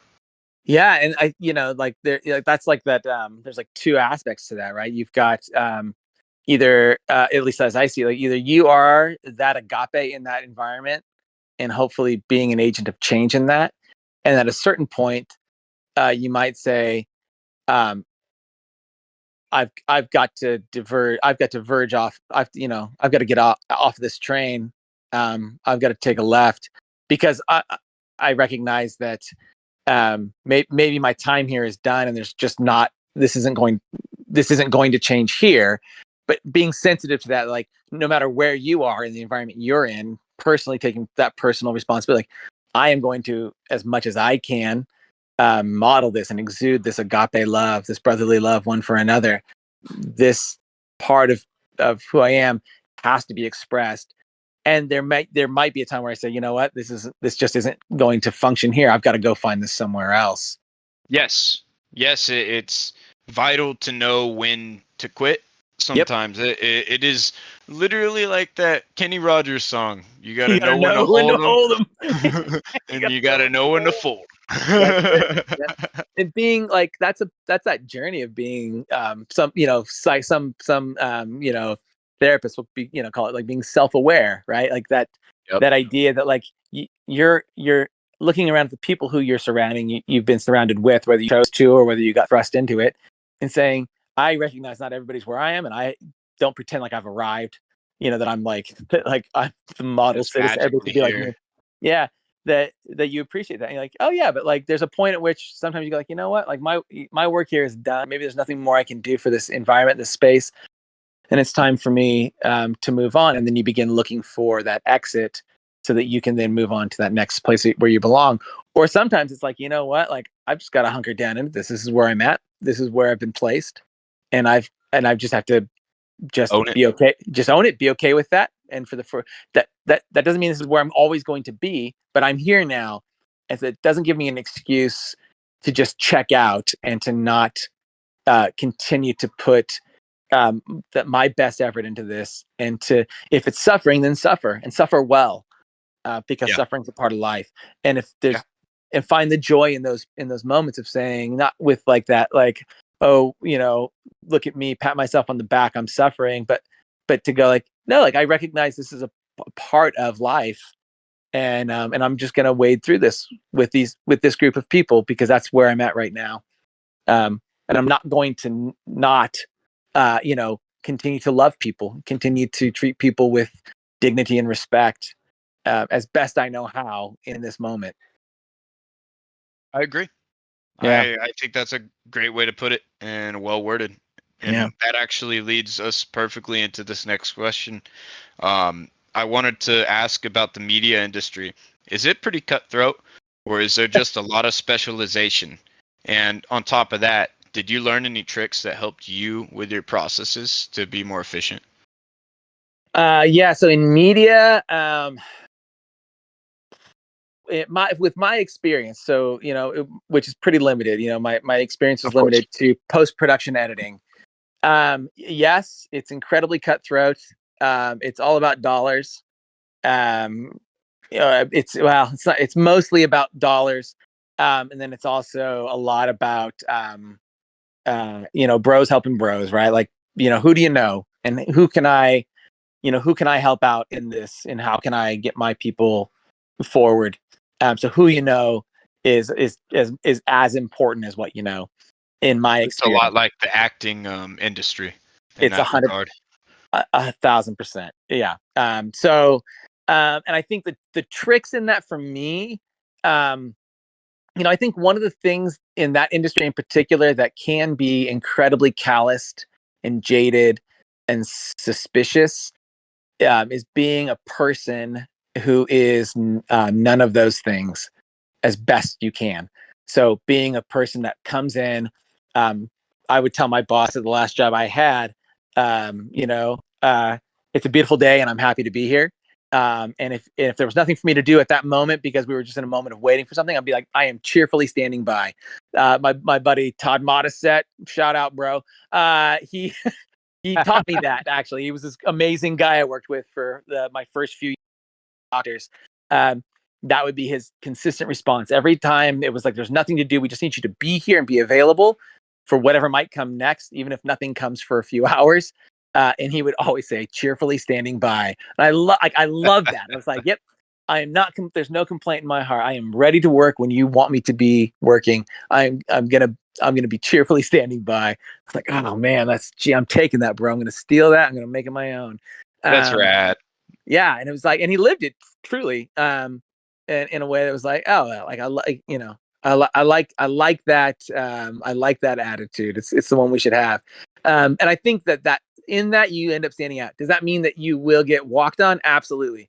Does it mean that industry won't chew you up and spit you out? Nope, it's going to. That's the nature of that particular beast. It is just predicated and built on the backs of the people who are doing the hard work day in and day out, and not being recognized. It's a glory seeking industry. It's fame is a tempestuous lover, and so I've told my kids openly, like, the last thing I want for you to do is to become an actor. First and foremost, there are other there are other things in that industry that you could do and succeed and have, have a decent, but like there are some things that like, there's just some things that are really toxic. And I'd have to agree. and they're just professions in media that can just, they just tear you down. Media, music, and entertainment, man, they're no joke, and they have a lot of demons within them that unfortunately peck at a lot of people's souls. They do. And a lot of that is the gritty stuff: money, fame, and attention. Attention's a big one. It's a big one. Being comfortable with your own skin is an important lesson if you ever want to do things in that industry, because that's why people do passion projects. That's why there's independent artists, there's independent actors. Oh, absolutely. Yeah. You have to sustain yourself somehow. And that's true. So true. That's something you've done. You pulled yourself out. You understood the consequences of being in an environment that long. And especially what it would have on your time with your family. So, like, it makes sense that someone trying to, start taking time for themselves maybe don't want to be in such a pressuring environment. That's not your end goal you're looking for. Yeah. You really got to count the cost before you get in, to that. It's one of those, you want to take a full inventory, of yourself before you launch into something like that, because it can be if you want to be really successful, it is incredibly demanding. Yeah. I would only imagine, and I can only imagine. I haven't been in it myself, of course, but it's very interesting hearing your perspective on that. But what was something that you did that helped your efficiency when you were video editing? Is there any tips that you have for video editors out there? Efficiency. I think, I think being well organized, really helpful on the front end. So like just having, having your media arranged well, knowing where your content is. And I think, it definitely depends on the projects you're involved in reality television. Fair enough is perfect. So don't beat yourself up trying to find that perfect shot. It probably doesn't exist because they didn't shoot to that end. It wasn't planned. So being content with just getting it to the place where it's watchable, and that the bar, I would say, like, the bar is really, really low. Most people are folding laundry while they're watching television, so they probably don't care about that amazing edit that you think you've pulled off. Most of it gets missed. So to just be content with mediocrity, and that sucks to say that. I don't think that that's what we should go through life thinking is mediocrity. That's what we should really shoot for. But in my experience in reality television in particular, perfection is not rewarded. It's only seen as a waste of time. It's really like, find the shot that works, find it now, get it in there, and move on. We want you to lock this down and know, because really at the end of the day, nobody really cares, and most of the people know that. Now you get into some higher forms of film, getting into like sort of like narrative. I think that you have to shift gears on that, and at that point you get into looking for you need a lot of pre-planning, and you need to be engaged with the script, and you need to have a really good relationship with your director, with your assistant editors who are really helping you build. Your efficiency really comes at that level, because then when it comes to telling the story and getting everything timed out right, you've got the time you need to spend really finessing a scene to make it work, and rearranging where things go to make it fit for the emotion you're trying to draw out. And having continuity, that's important. Continuity, we sense a lack of continuity when it rears its head. And that's where you're going to find your efficiency on that end. But most of television right now, reality TV is where most people are landing, or unscripted television, I should say. It's not all like necessarily, but it's unscripted, right? It's just this like, let's go look at a house and see if we want to buy it. Yeah. Like that stuff, like honestly, like nobody cares, man. Like I mean, not to sound jaded about it all. It's not. I don't have a jaded bone in me about it. It's just the reality is like nobody's watching really. That is nobody really Yeah. cares. It's not that important, It's really Yeah. not. So don't think that the thing you're doing is more important than it is, because that, and maybe that's the principle is, don't think the thing you're working on is really as important as you think it is just because they're paying you a lot of money to make it. Don't What they pay you to overestimate. make it. Yeah. Yeah. What they're paying you to make it is not reflective of the value of the product you're producing. It's just not. Yeah. Well, Yeah. and it sounds like it. I mean, going back to that triangle again, that fits the quantity and the time efficiency. They're not going for the quality. It's impossible at that spectrum. Yeah. Oh, absolutely. So that's very intriguing. What's some changes you noticed going from the 90s to the 2000s, then into the 2010s? Were there any trends you noticed within marketing or editing that changed the way we view media today?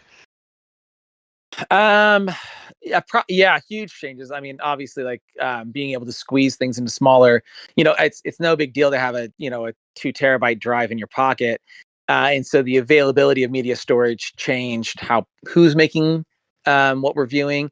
YouTube was a massive game changer within sort of consumption of entertainment.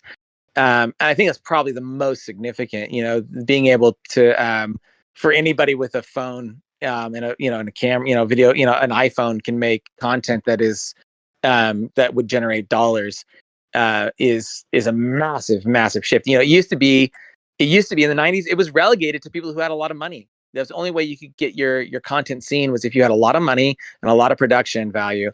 And now you can hit me. Not that it's all the same quality, but the availability of entertainment is now it's shifted dramatically. What we're doing today is proof that has Exactly. shifted. Yeah, massive, right? Yeah, you can be in in separate time zones, and still produce good quality content and get it out to an audience that is far greater than the sum of its part. It's pretty wild actually to sit where we are today, and then who knows where we're heading, but yeah, for where we sit today, yeah, it's pretty incredible. I'd say too. Yeah, I mean the introduction of social media had wide spanning effects, and everyone knows that at this point. Yeah, it's no secret. It's changed how we interact, and the pace of the narrative, I'd say, is one thing I've noticed.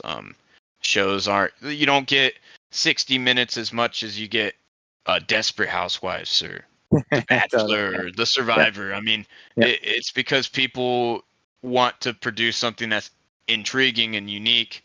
And not to say that documentaries and news anchors can't be entertainment in themselves, but you're attracting from people, or you're trying to attract people's attention now from YouTube, from those streaming platforms. It's competitive. It's very cutthroat, and that's exactly why I wanted to ask you those questions, because I wouldn't imagine it's any less cutthroat on the developing side of things, but it never hurts to ask. Yeah. Moving forward, though, what's something that you learned as a public representative through the local chamber as a president? Oh, gosh. That's a good question. God, I don't even that man, that time is such a blur. So I spent 3 years as chamber president. I was the vice president because I didn't show up to a meeting, and then the president quit like 2 months after I joined the chamber, which made me by default the president. Which I don't really think like. I mean, for me, like it didn't really carry any weight. It was more of just like somebody's got to be the president, and so you're it. I didn't feel any like sense of like ownership or weight that maybe the title might convey, especially we were like we're just a tiny little chamber without a budget really to speak of. We're barely breaking even. with the events that we're doing, and we're just doing our best to help promote these businesses in, by way of hosting events. And so, um, at the time, I mean, the chamber has grown since I left substantially in different ways. They've gotten some more money behind them. They've worked Cheryl Kolb, the gal who took, who's basically like running the lion's share of that. You know, ended up, doing a lot to help grow our local chamber. And I think for me, it was just an opportunity to get to know people. Really, like I felt like the events that they're putting on are events that directly affect my business, and it felt right to participate as a volunteer to help make those things come off, to help pull them off. And so for me, it was really like, oh, like this is just the way you can serve the community in some small way. And so, yeah, for me, it really was helpful that I got to meet a lot of people quickly, because you're at all these events and you're shaking hands with all these different people who are involved with the chamber in different ways. Especially for an outsider coming in, it was helpful for me just, in that. But I never really saw it as more than just, an event committee. And we were doing a lot of really cool, I think they're fun events, the things that make our town sort of the kitschy little town that we are. The Groundhog Fest and the Sparkle and the Fair Parade, the outdoor, the trick or treat, and gives a town character. Exactly. Yeah. And those are the things that I'm still behind. I think that, the things our chamber does currently are like, they're great events. Are there chambers that do more? Sure. Are there chambers that probably do less? I'm sure there are. There absolutely are. Yeah. So I like they found, they've kind of found their niche, the thing that they have done well, and they're continuing to do the things that they do and do them well. While still growing, while still looking for opportunities to, to help stimulate the economy and keep businesses engaged and, yeah. Oh, totally. And if there's one thing I've learned from my background of working with chambers is there is no minimum size for a chamber. I've seen chambers with 2 members before, and they literally operate out of an outhouse looking shack. It's pretty insane what some of these communities how they survive, and that's their story, man. That's the town story. Yeah. On this though, there's one other side to this. What did you learn from operating with a committee? Were there things that typically happened that made the group setting more productive, or was it easier to just delegate tasks and kind of go on your own ways? Well, I mean, I've been on. I had experience being on boards, so I've been on a handful of different boards prior to being on the chamber. I think in generally speaking, committee-based organizations really largely depend on the people who are participating, and do they have a clear vision of what they're trying to accomplish. And if you know that, and if you're in it with that, and everybody's on board with that, they run really smoothly because people just go like, yep, that needs to be done, and I'll take that, and yep, cool, I'll delegate that off. And you can get a lot of stuff done really, really easily with minimal drama. The hard committees are the ones where you've got this hodgepodge of people who are all not all but are primarily agenda based, and they're coming in with their own agenda and trying to get their pet project done, or the thing they think is important done. And that's when I see them constantly devolving, and people get sort of into their corner and go like, well, this is the thing that I'm about, and I got to make sure this thing is the priority and whatever. And pretty soon it all devolves, and all you have is stagnation. And so I think committees are great, and they're super helpful because they help people come together around a common cause. But within that, it's just critical that everybody's on the same page, that they hold the same values, that they have the same ideas about how to get things done, and then they can really easily and very quickly get a lot of things done because of who they are, sort of at their base, at their core. They understand who they are and what they're about. No, that makes sense. And I think a important aspect that I've learned from working in team settings is sometimes overstepping to try to get ahead is actually detrimental to the team. It works against the flow of production, and then you're just exhausting yourself for no reason. So that's something to keep in mind with teamwork. Yeah. And there's a lot of settings, casual and formal, where committees are involved. Yeah. And they don't have to be labeled a committee. You could have a committee of 3 people, and it's still enough trouble to cause Totally. kinks in the hose. All day long. All right, Matt. What's the future goals for your business or personal ventures? Do you have any plans to expand to other areas, or are you fairly happy where things are? Oh gosh, well, for me, um, it's it's also surprising to begin with. Um, we've looked at I think here we're always open to other ventures. I don't have any aspirations towards like franchising or like adding additional stores, but I'm open to it. I mean, if it worked, if there was a way for that to function without me having to um, sacrifice.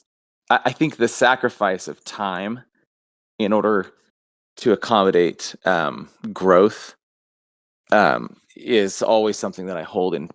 I hold that pretty. Um, I hold that with like really delicate hands. I, I don't want to. And again, some of that's probably motivated by quality of life. What am I really? What am I trying to? What are my interests? What am I after? Um, I am. Uh, uh, I'm more interested in having more time than I am having uh, uh, a larger footprint. Or we've talked about this earlier. Just Like like a larger influence, like you're not trying to do it for a venture capitalist reason. You're trying to actually do it for a quality reason. exactly. Yeah, I was reading. A buddy of mine down in LA sent me an article about an ice cream company in Brooklyn that was just another one of these like crazy like, oh, we can't believe how fast they grew. Like they went from one shop in Brooklyn to 3 shops in the first year, then they went to 50 shops around the greater East Coast in like like under 3 years, and everybody was just like, wow, they're like, it's amazing. And so, and then then they went bankrupt. It's Too much growth. overexpansion, man. Yeah. Yeah. And all of it was centered around venture capital. Um, Yep. some people got interested in like thinking that we'll capitalize on this in a massive way, and they grew too fast, too quick. And so that's a warning, right? Like, don't overextend yourself. Don't go beyond what you're prepared to. What are you prepared? Are you counting the costs um, before you venture out and expand?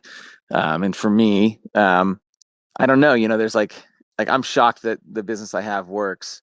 Not that I shouldn't or couldn't, um, grow the business to another location or a larger building or fill in the blank. I think I'm always open for that next step to make the business better.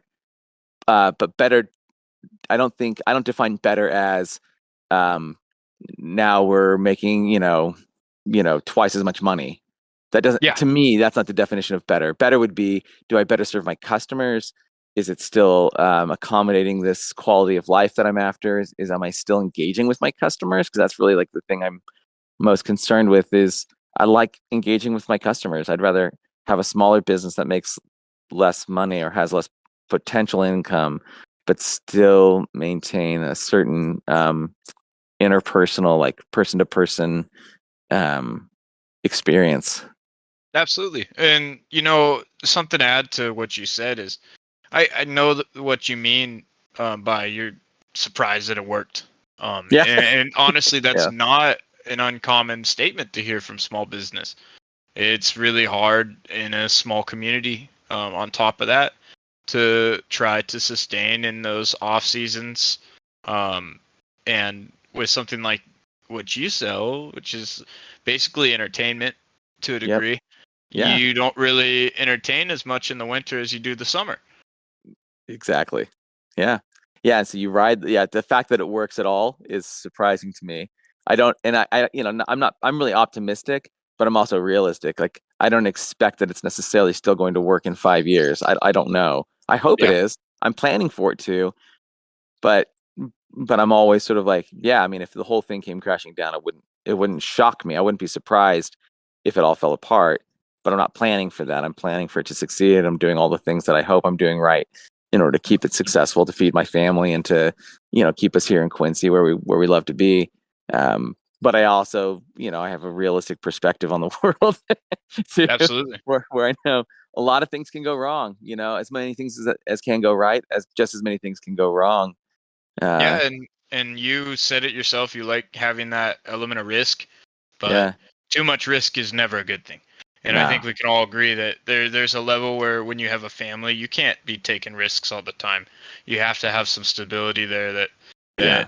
you're providing, because that's your source of income. I mean, that Yeah. is something that you need. Everyone needs a stable source of income. And something to add to that question, because I realize that question it's a broad spectrum question. But it leads us to this. What is your ideal situation for your business that you have? Like, if there was something that you could flesh out more, a key Yeah. component that you've found that has maybe held you up a little bit more than you expected getting into it. Is there something you'd like to share there?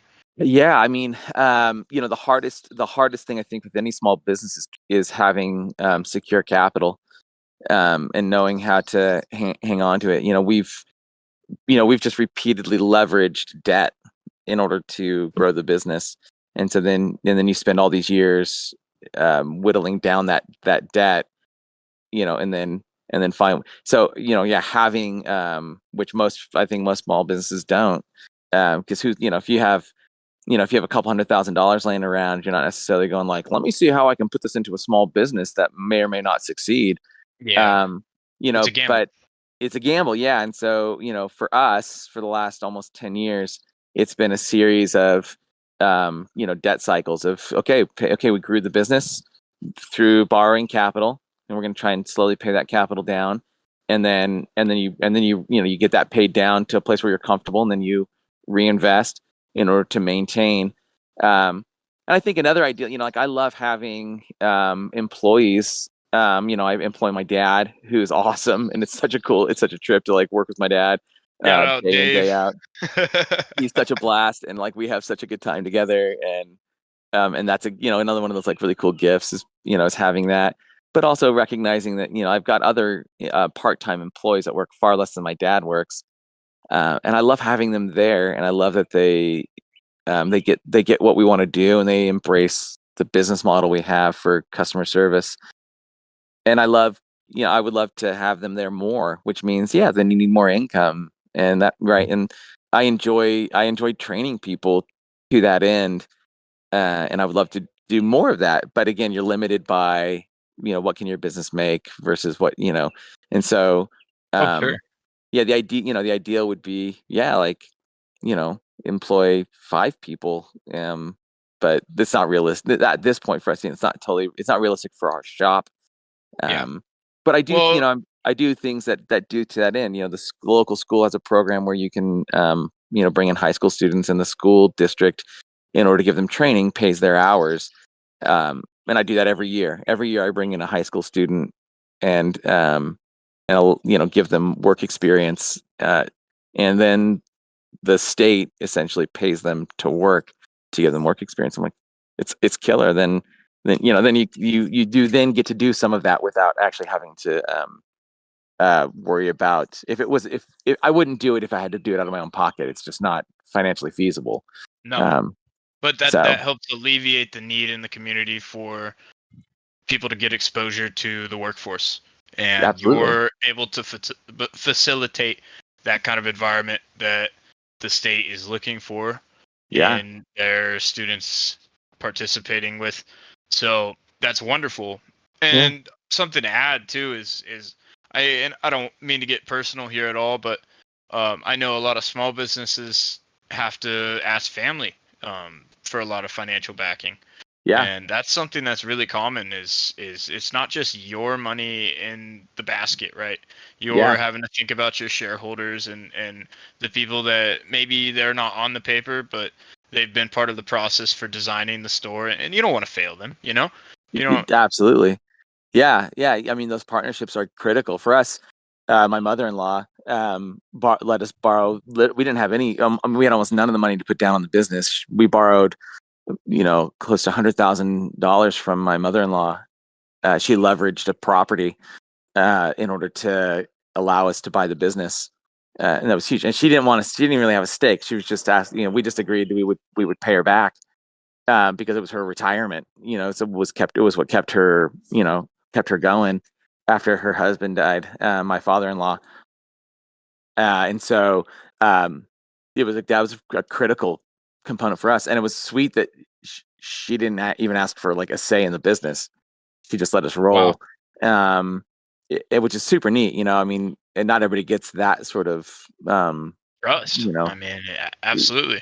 yeah. And but yeah, it is. I mean, like I think a lot. I can think of at least two or maybe even three small businesses, even here locally, who it was a parent or a grandparent who invested heavily in their business in order to get them up off the ground. And there's a lot of risk you're taking. It's a big risk you're taking. And Absolutely. yeah, And it doesn't always pan out the way you no, envision it. no, I mean, no, it like doesn't. it could succeed, just not in the way you're thinking. And that's a Yeah, lot of small businesses adaptability. Adaptability produces survivability. that's it. Yep, but yeah, that's right. At every turn, being able and willing to pivot when you need to.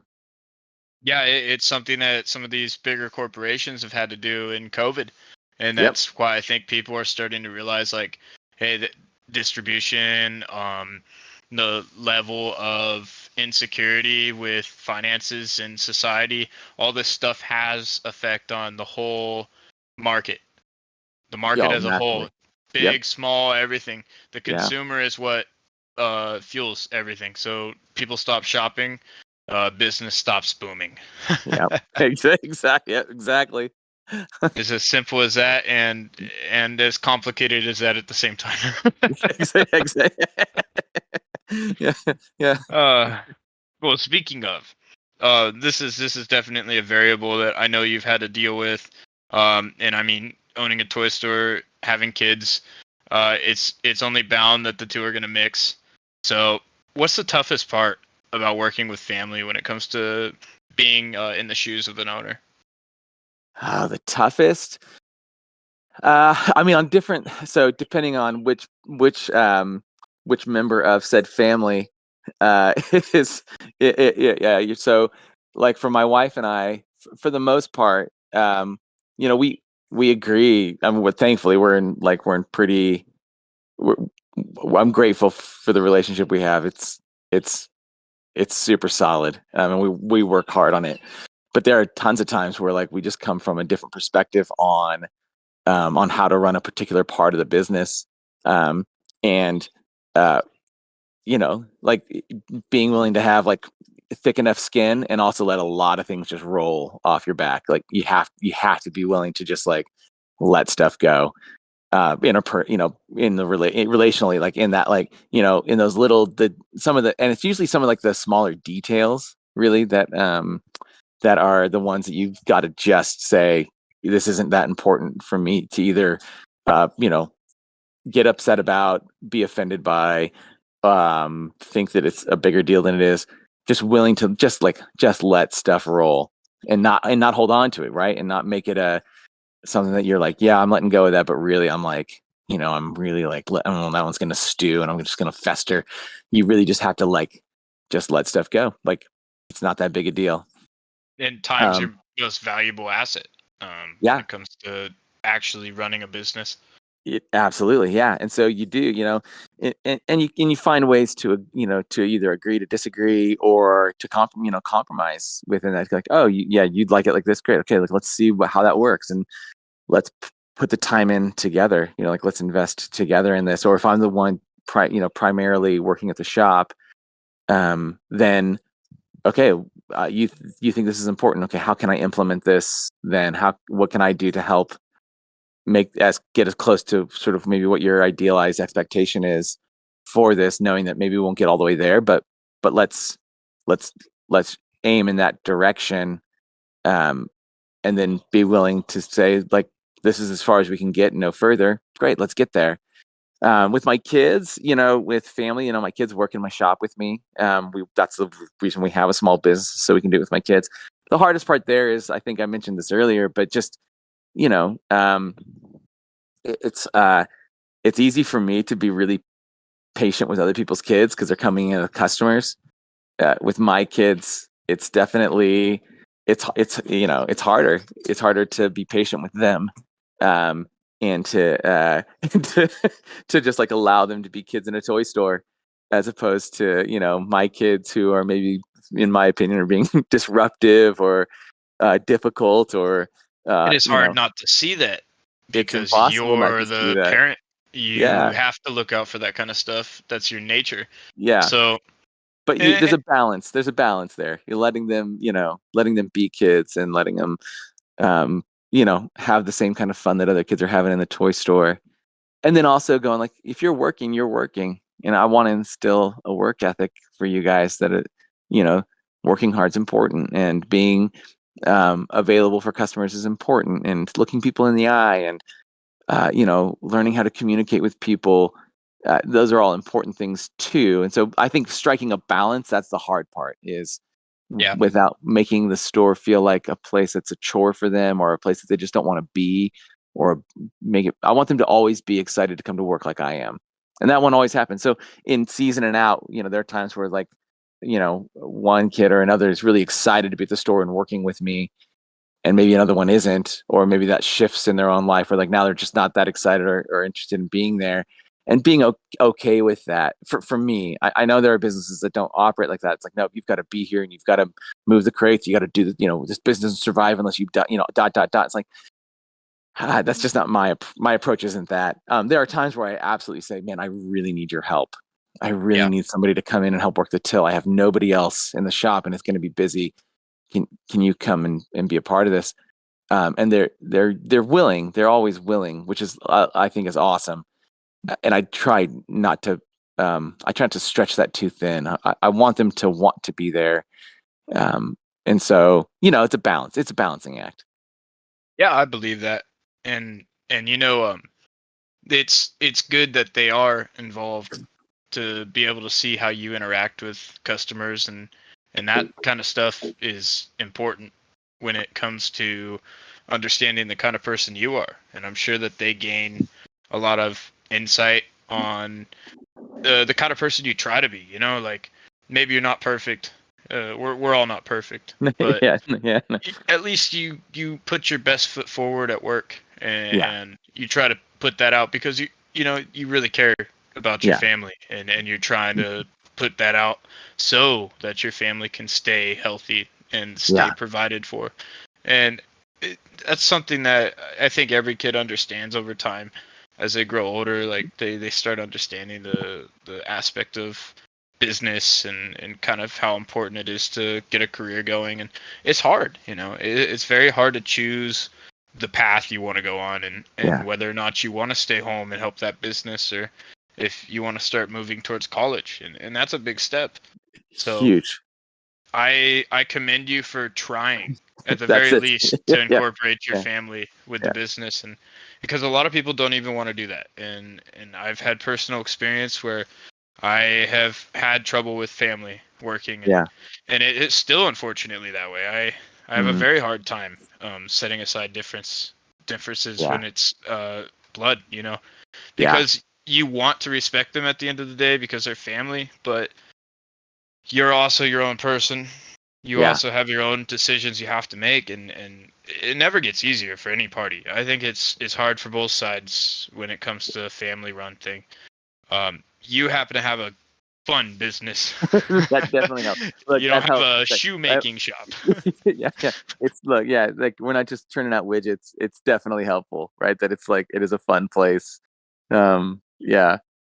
One thing I wanted to ask, and again, I don't want to get too personal here, but there's not a lot of dynamic that people, or there's not a lot of situations where people have a dynamic where their father's working with them. Mhm. Is there any insight that you can give us on that dynamic between you and your father? Gosh, that's solid. I think without without I know it's a hard one to. yeah, it's I think that like without like trying to toot my dad's horn too much or like say that he's this like I think my dad is exceptional. I think he as an as a human being, as an individual, is he's an exceptional dad. And so I I'm really blessed, man. Like my dad doesn't have an ego in the business at all. Um, he all the time jokes about that, like he's not the boss that I am, and he has no and I he means it. He says it jokingly when people come in and think that maybe he's the owner and I'm his son, and we're he's super quick to be like that is not my responsibility and I don't want it. Oh, I'm sure he is. But he also but he also takes like a ton of pride in the store, and he started working with me because COVID is my I love COVID. I mean, I hate COVID, don't get me wrong. I love what COVID has produced in my life because that pandemic season, whatever that is or was, or um my dad's job evaporated overnight and I needed help in the shop, and he came in, just started volunteering, just came in just Wow. to help because he didn't have anything else to do, nowhere else to go, and he was willing to come in and work, and he wasn't afraid of he just wasn't afraid of getting the Rona, and so he was really great about he just came in every day. My other two employees, I put them on paid leave for 6 weeks, and and he came in every day, and we were still working. We were still opening the shop for like curbside pickup and stuff, and we were considered an essential business because of ice cream. So we were a food, which is ridiculous and That's bizarre, really and hilarious. it's An super like essential business because of ice cream. I would have yeah. never. We fell under that, like whatever that is. So the health department was like, you can totally stay open, and it's your choice. It's what you want to do. And we were like, well, we didn't scoop a lot of ice cream, to be honest. There weren't people buying ice cream. Most of these people were looking for things to keep their kids busy and Yeah. to keep them educated. And so for and it was like also like Easter fell into that. So there's all these families who like wanted like something special for their kids because everything else had been ripped out from underneath them. And we put together like 36 Easter baskets for people personally, like everyone personalized. And my dad helped with all of that. And I Wow. think he kind of caught the like, oh, like this is he had worked with me before, but it wasn't his day to day prior to that. It was just sort of like it was more of a like, yeah, he'd come in when I needed help, and it was more of like a at his at his convenience. And I said, hey, listen, um, I would love to hire you, and here's what I can afford to pay you. I can't pay you what you're worth, but That's a I would tough love, talk. yeah, I would love to like this is what I can afford, and does this replace enough of your income for you to come in? And he's like, Matt, well, she's like, well, let's make it work. Let's try it out. And I said, let's try it out. So we tried it out. He still went out. His job picked up for like a short little stint. He works for like an event. He does event coordinating stuff with the Walk for the Cure. And so they did, and that helped supplement. And so it worked. So on the financial end, it was working enough. It was he and I together in the shop. What would that look like? And it was awesome. It's been really easy. I think he fostered a lot of that for us growing up. So I think this wasn't just like he suddenly arrived at sort of this place.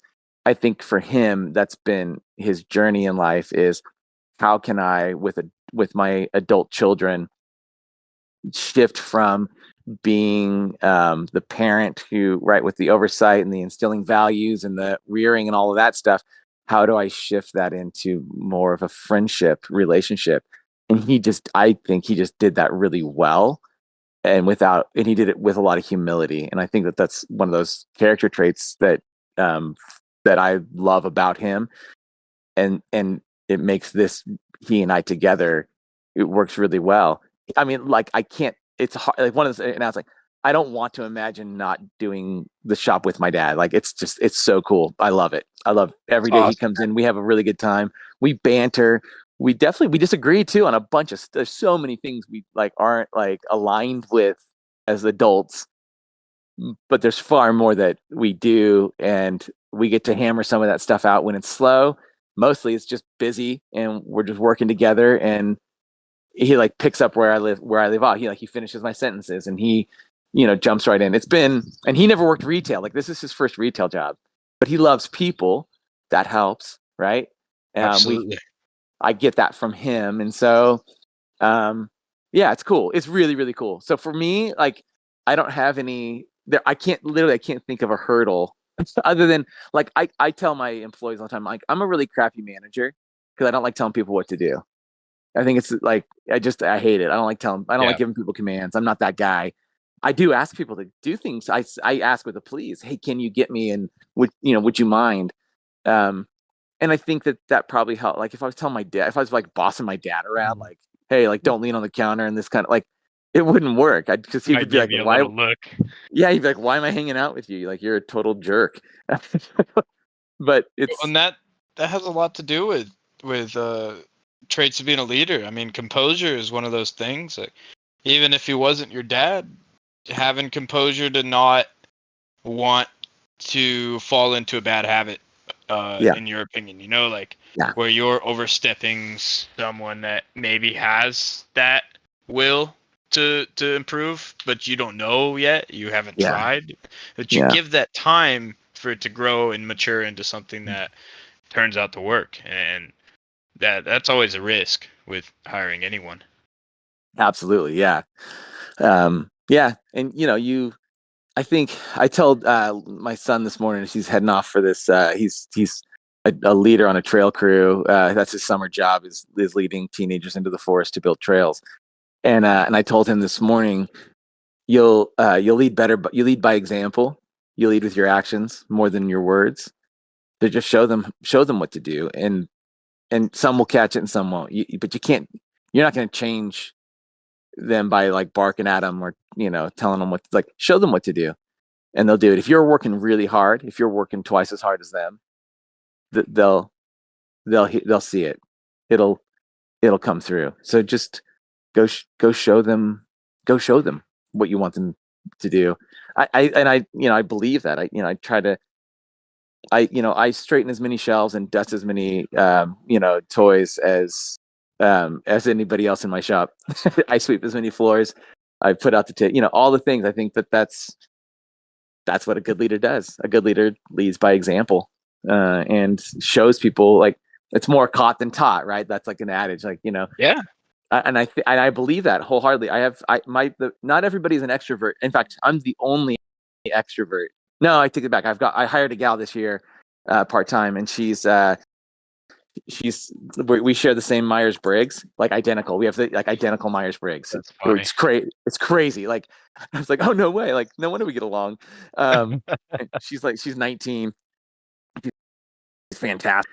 And I'm like, it's nice to have another extrovert around the place. Because my dad's an introvert. My other employee, she's an introvert. My wife's sort of like half and half. She's a pretty balanced human being, unlike me. And so, but you don't have to be an extrovert to have customer service. And I think that sort of how I interact with my customers is caught more than taught. Like, I do talk about the things, but I try to example it more. I try to do it more than I say it.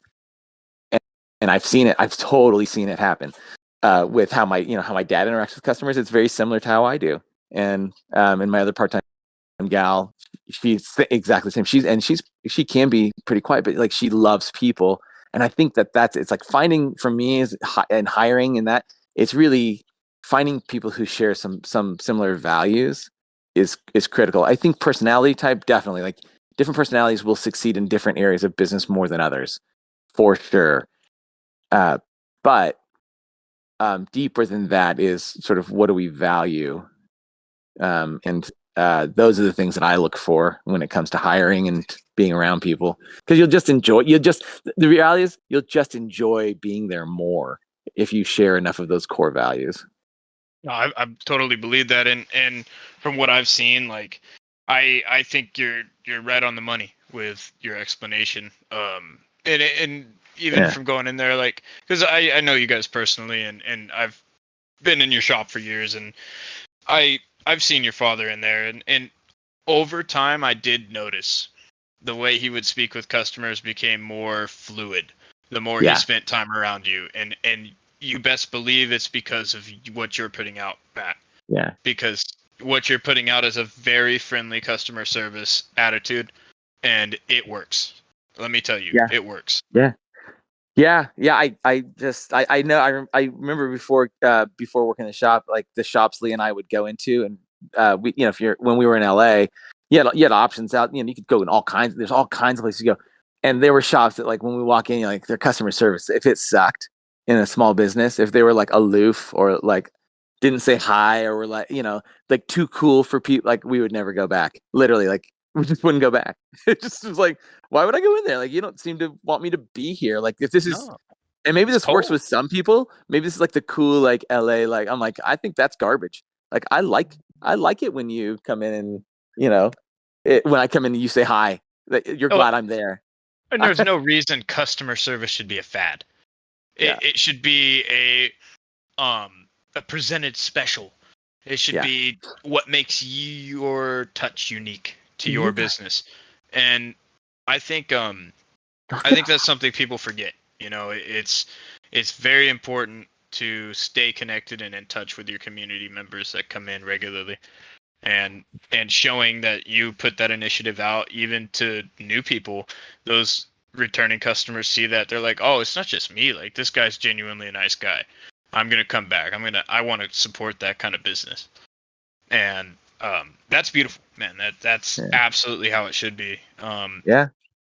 And something that you did bring up earlier that I wanted to touch base, and this is like the real last thing with this, is education. And I thought that was really interesting. Your business is technically an educational one as well. And that's something that I didn't catch on to at first, ironically.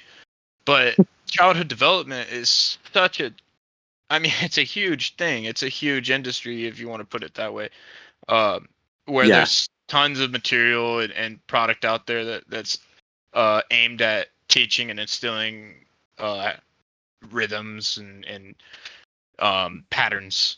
And I'm sure you know more about it than I do on what material's out there, but that's definitely a really cool dynamic that you have to the community.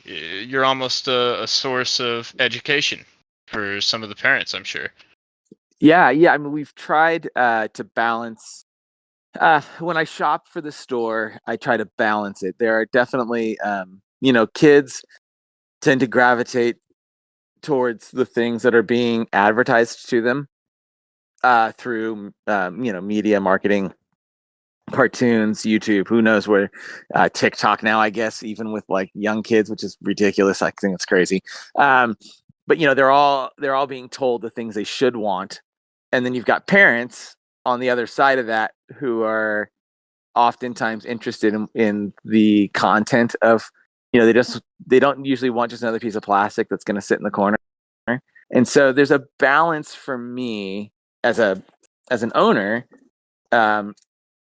for shopping to that end, to provide, like, I want some cool stuff that are just like it's just pocket change kind of things that kids just like to collect, whoopee cushions and fart bombs and the goodies.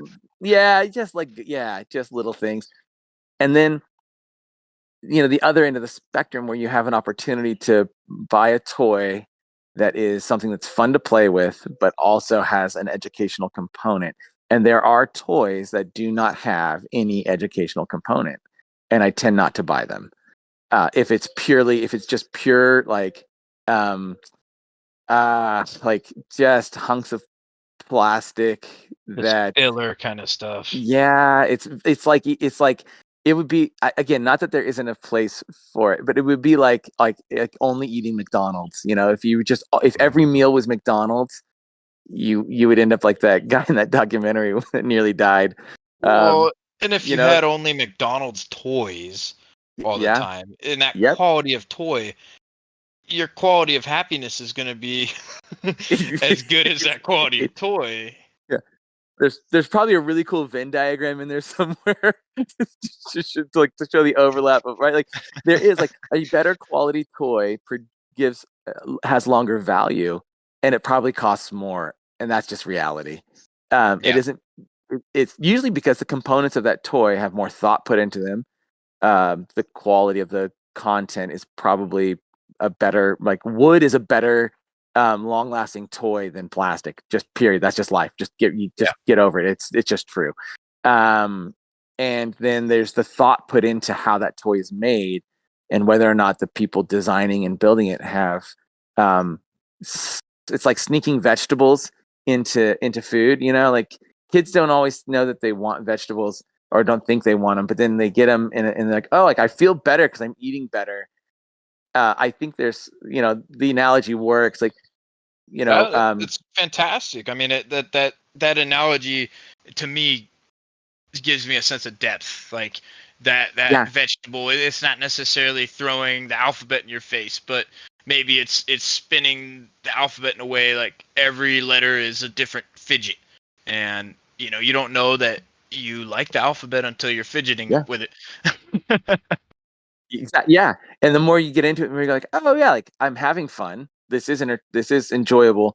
And I'm also, you don't know, but you're also learning. I think, board games do a big part of that. Playing games with kids is really important. It's a really, and that takes time, right? So it's one thing to give a kid a toy and say, go play with this.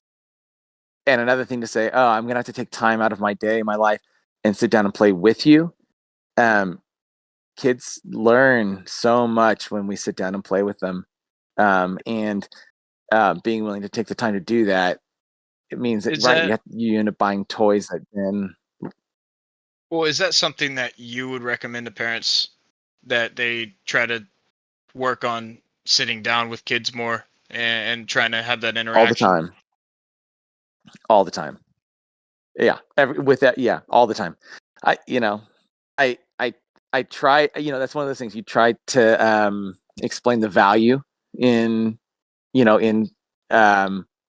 I joke all the time with either, uncles or aunts or even parents who come in and buy a game for like an early childhood, I don't stock Candyland in my store. People are like, what? You don't have Candyland? It's a classic. I'm like, yeah, and it sucks because it teaches like color and how to play game, but there's 1,000 games that do that same thing but better. So if you're not enjoying it as a parent, if you don't want to sit down and play that game, then you're probably going to play less because it feels more of like a burden than it is fun. And so buy better games, and they're probably going to cost. Candyland's like $12, and there are games that cost $20 that do 10 times more fun for you as an adult. They're also better education for that child because they probably teach a little bit of strategy and a little bit of logic and reason. And everybody comes out, and it's 15 minutes instead of 30 minutes, which is about the amount of time you probably. And you think like, oh yeah, like 15 minutes. Yeah, it's 15 minutes. 15 minutes to play this game with this kid, and they come away feeling like, oh, you took time out of your day to spend with me, and there's a value of connecting there. And then there's like, oh, we actually learned a little something, and oh, like you got to win this game.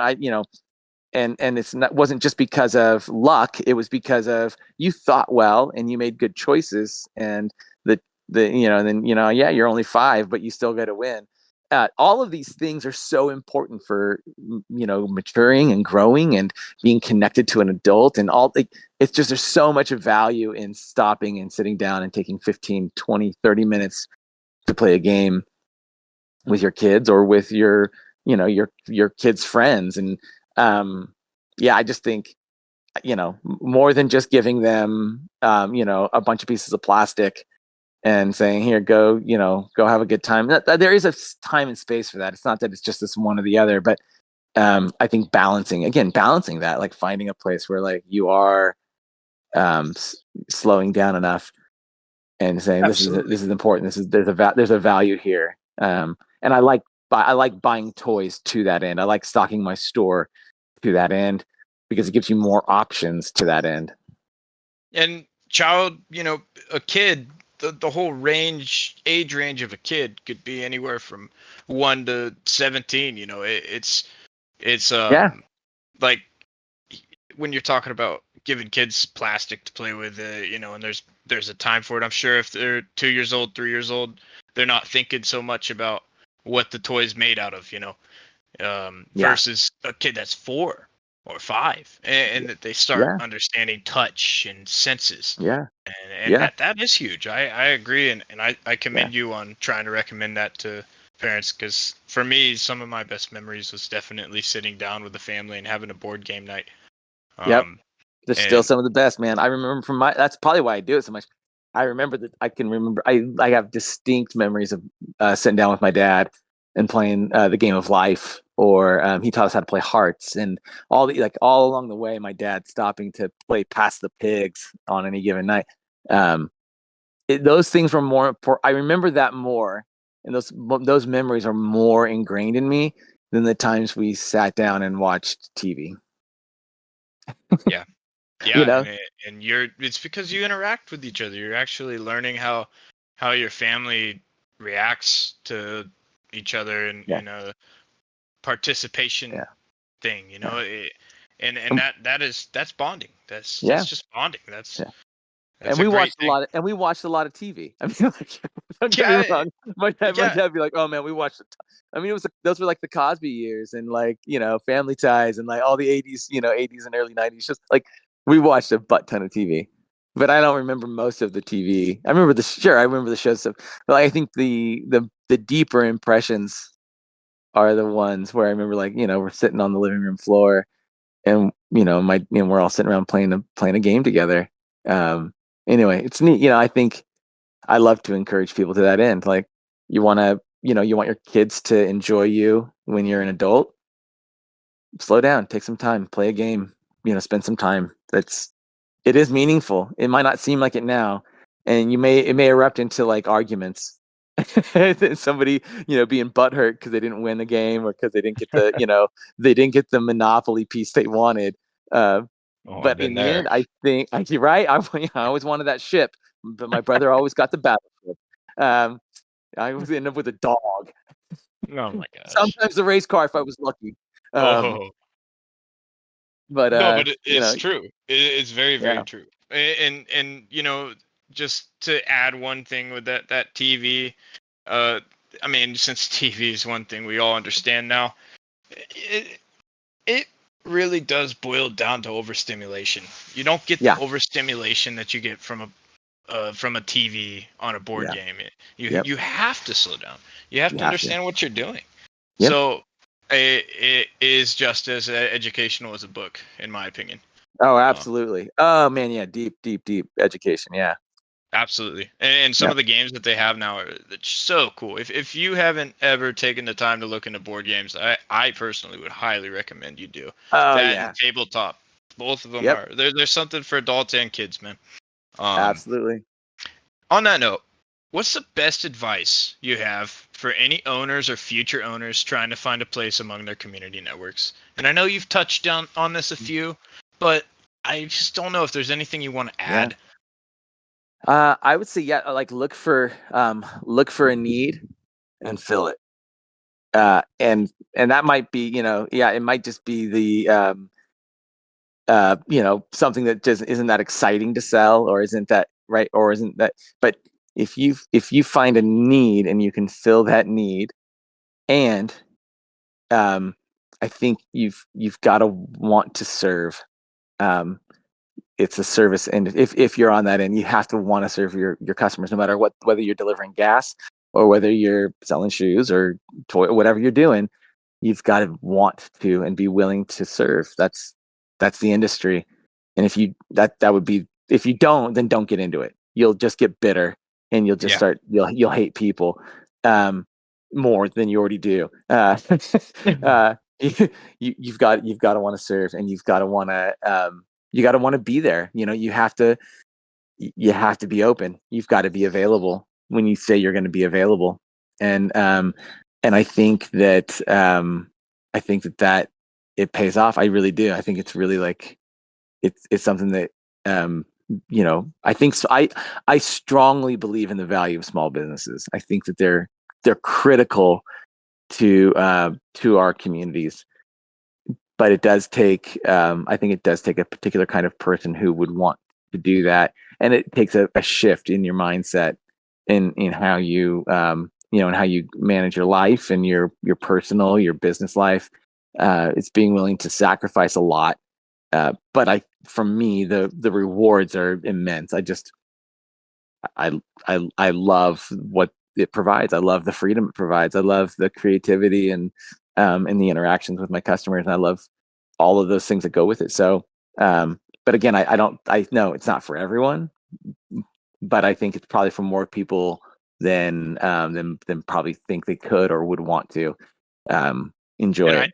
I definitely think that, again, it's like going back to the board game, slowing down, understanding the set of activities possible to do, and having the sense of contentment. Yeah. And contentment, that's the one good thing is once you're content, you can slow down. You don't have to be in this growth mindset, this constant growth mindset. You should always be in a growth mindset, but where you're constantly pedal to the metal. Okay, I need to scramble my pieces on the chessboard together and make my next move right now. Having a chance to actually see, okay, well, this is chess. This is a game I'm working on. What do I need to do to improve my satisfaction with the game itself? That's important for longevity. Oh, heck yeah. And that goes. That's basically another way of explaining what you just said. But I like to reiterate things because I know with myself, reiteration and reformatting words is always helpful. Always. Constantly reframing. You can never have enough revisions. Yeah, in my opinion. Yeah, absolutely. So, on our next point, is there anything that you've published, any writings, and with that, are there any media shows, podcasts, videos that you'd recommend to the audience? I've never published. I've thought about it. I've considered it. I've sort of joked around about it and hypothesized about it, but never actually done it. Maybe at some point in life I'll slow down enough or have enough time to dedicate to maybe putting some thoughts on a paper. Maybe. I thought about doing a podcast with my brothers, but never really, none of us have really ever taken it seriously or thought take it to the next step. The podcast I recommend, man, my favorite podcast right now is Lex Friedman. The Lex Friedman podcast blows my mind all the time. I like how he talks to people. I like that he's curious. He's a very curious guy. I listen to him pretty regularly, just for like being introduced to interesting people. My favorite podcast on like sort of like the more religious side is a guy named R.C. Sproul. Is a brilliant philosopher, theologian, and I listen to him daily, like every single day. I listen to Lex about once a week, which is not enough to keep up with his cast, but I listen to R.C. Sproul on the daily. He has a podcast called Renewing Your Mind. He's dead now, so these are all like they've recorded hours of lectures from him. And he has a podcast called Renewing Your Mind. And then they have like an app, and you can just dig into like, I listened to one this last week called the Psychology of Atheism. And it was just breaking down and sort of that whole thought process, like how did atheism come into being? And he goes all the way back to like old psychologists and philosophers who promoted the idea, and then sort of its natural conclusions and how it all. And I was like, it's fascinating to me. So then I understand somebody who I don't have any. It's hard for me to imagine a world without God or a concept of God. Not even just like, the Christian God, but like any God at all. Like you don't have any. Yeah. And it was really helpful for me to then hear him sort of break down that I was like, oh, this is helpful. Now I can better understand somebody who comes to the world with that lens. I think when we understand people, it's easy. We can then love them better. And Yeah, you're able to see yourself in them. yeah, and go, oh, that like now I know where you're coming from. And I think putting ourselves in I think Lex Friedman does that really well too, strangely. And I'm pretty sure Lex is an atheist. Um, it Wow. it allows me to better understand where you're coming from. And I think that's Lex's point in his podcast. He wants to understand where other people are coming from. He's constantly asking good questions like that. Oh wow, yeah, I'm a curious person, and I want to understand people, and I want to the end that I could then love them better for who they are, for where they're at. Yeah, that's where I spend the majority of my time in the and I get about I probably get about 5 hours every other week when I go to pick up ice cream from my shop, where it's just me in my car for 5 hours, and I tend to cram podcasts into that 5 hour period.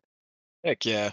I think that's pretty awesome, though, and that goes along with what John Sterling and I were talking about in our last podcast episode, was the whole concept of man. There's a part of God, like man was made after God's image, according to Christianity, and there's so much to be said about that. Like, and just with how the individual is. You see your neighbor and you see that they still have, they have to breathe just like you do. They have to eat just like you do. Yes, There's they do. things that we're very, very scarily similar each day in doing, but we like to think that we're separate or divided. Totally. It really is an illusion. It is. A lot of people have to work past. And I think our society is going to have a hard time moving forward in a healthier direction until we set aside our differences enough to understand it. We all have to sit on the pot. We all have to bathe. There's some things that people don't want you stinking. Don't be a stinker. Yep. And on that note, because I don't know where to take it after that, other than here. Do you have any closing remarks you'd like to leave the viewers with? No, man, nothing I can think of. Other than, man, like I love being here with you. This is such a blast. I love talking about the important things in life, the things that really matter. And I appreciate you bringing me on and spending time with me, man. It's been really, really good time. I couldn't be more blessed to have you on, my friend. Thanks, bro. Have been literally. I owe so much to you, Matt. You helped me through a lot of processing as a youth. I love that, man. That's so good to hear.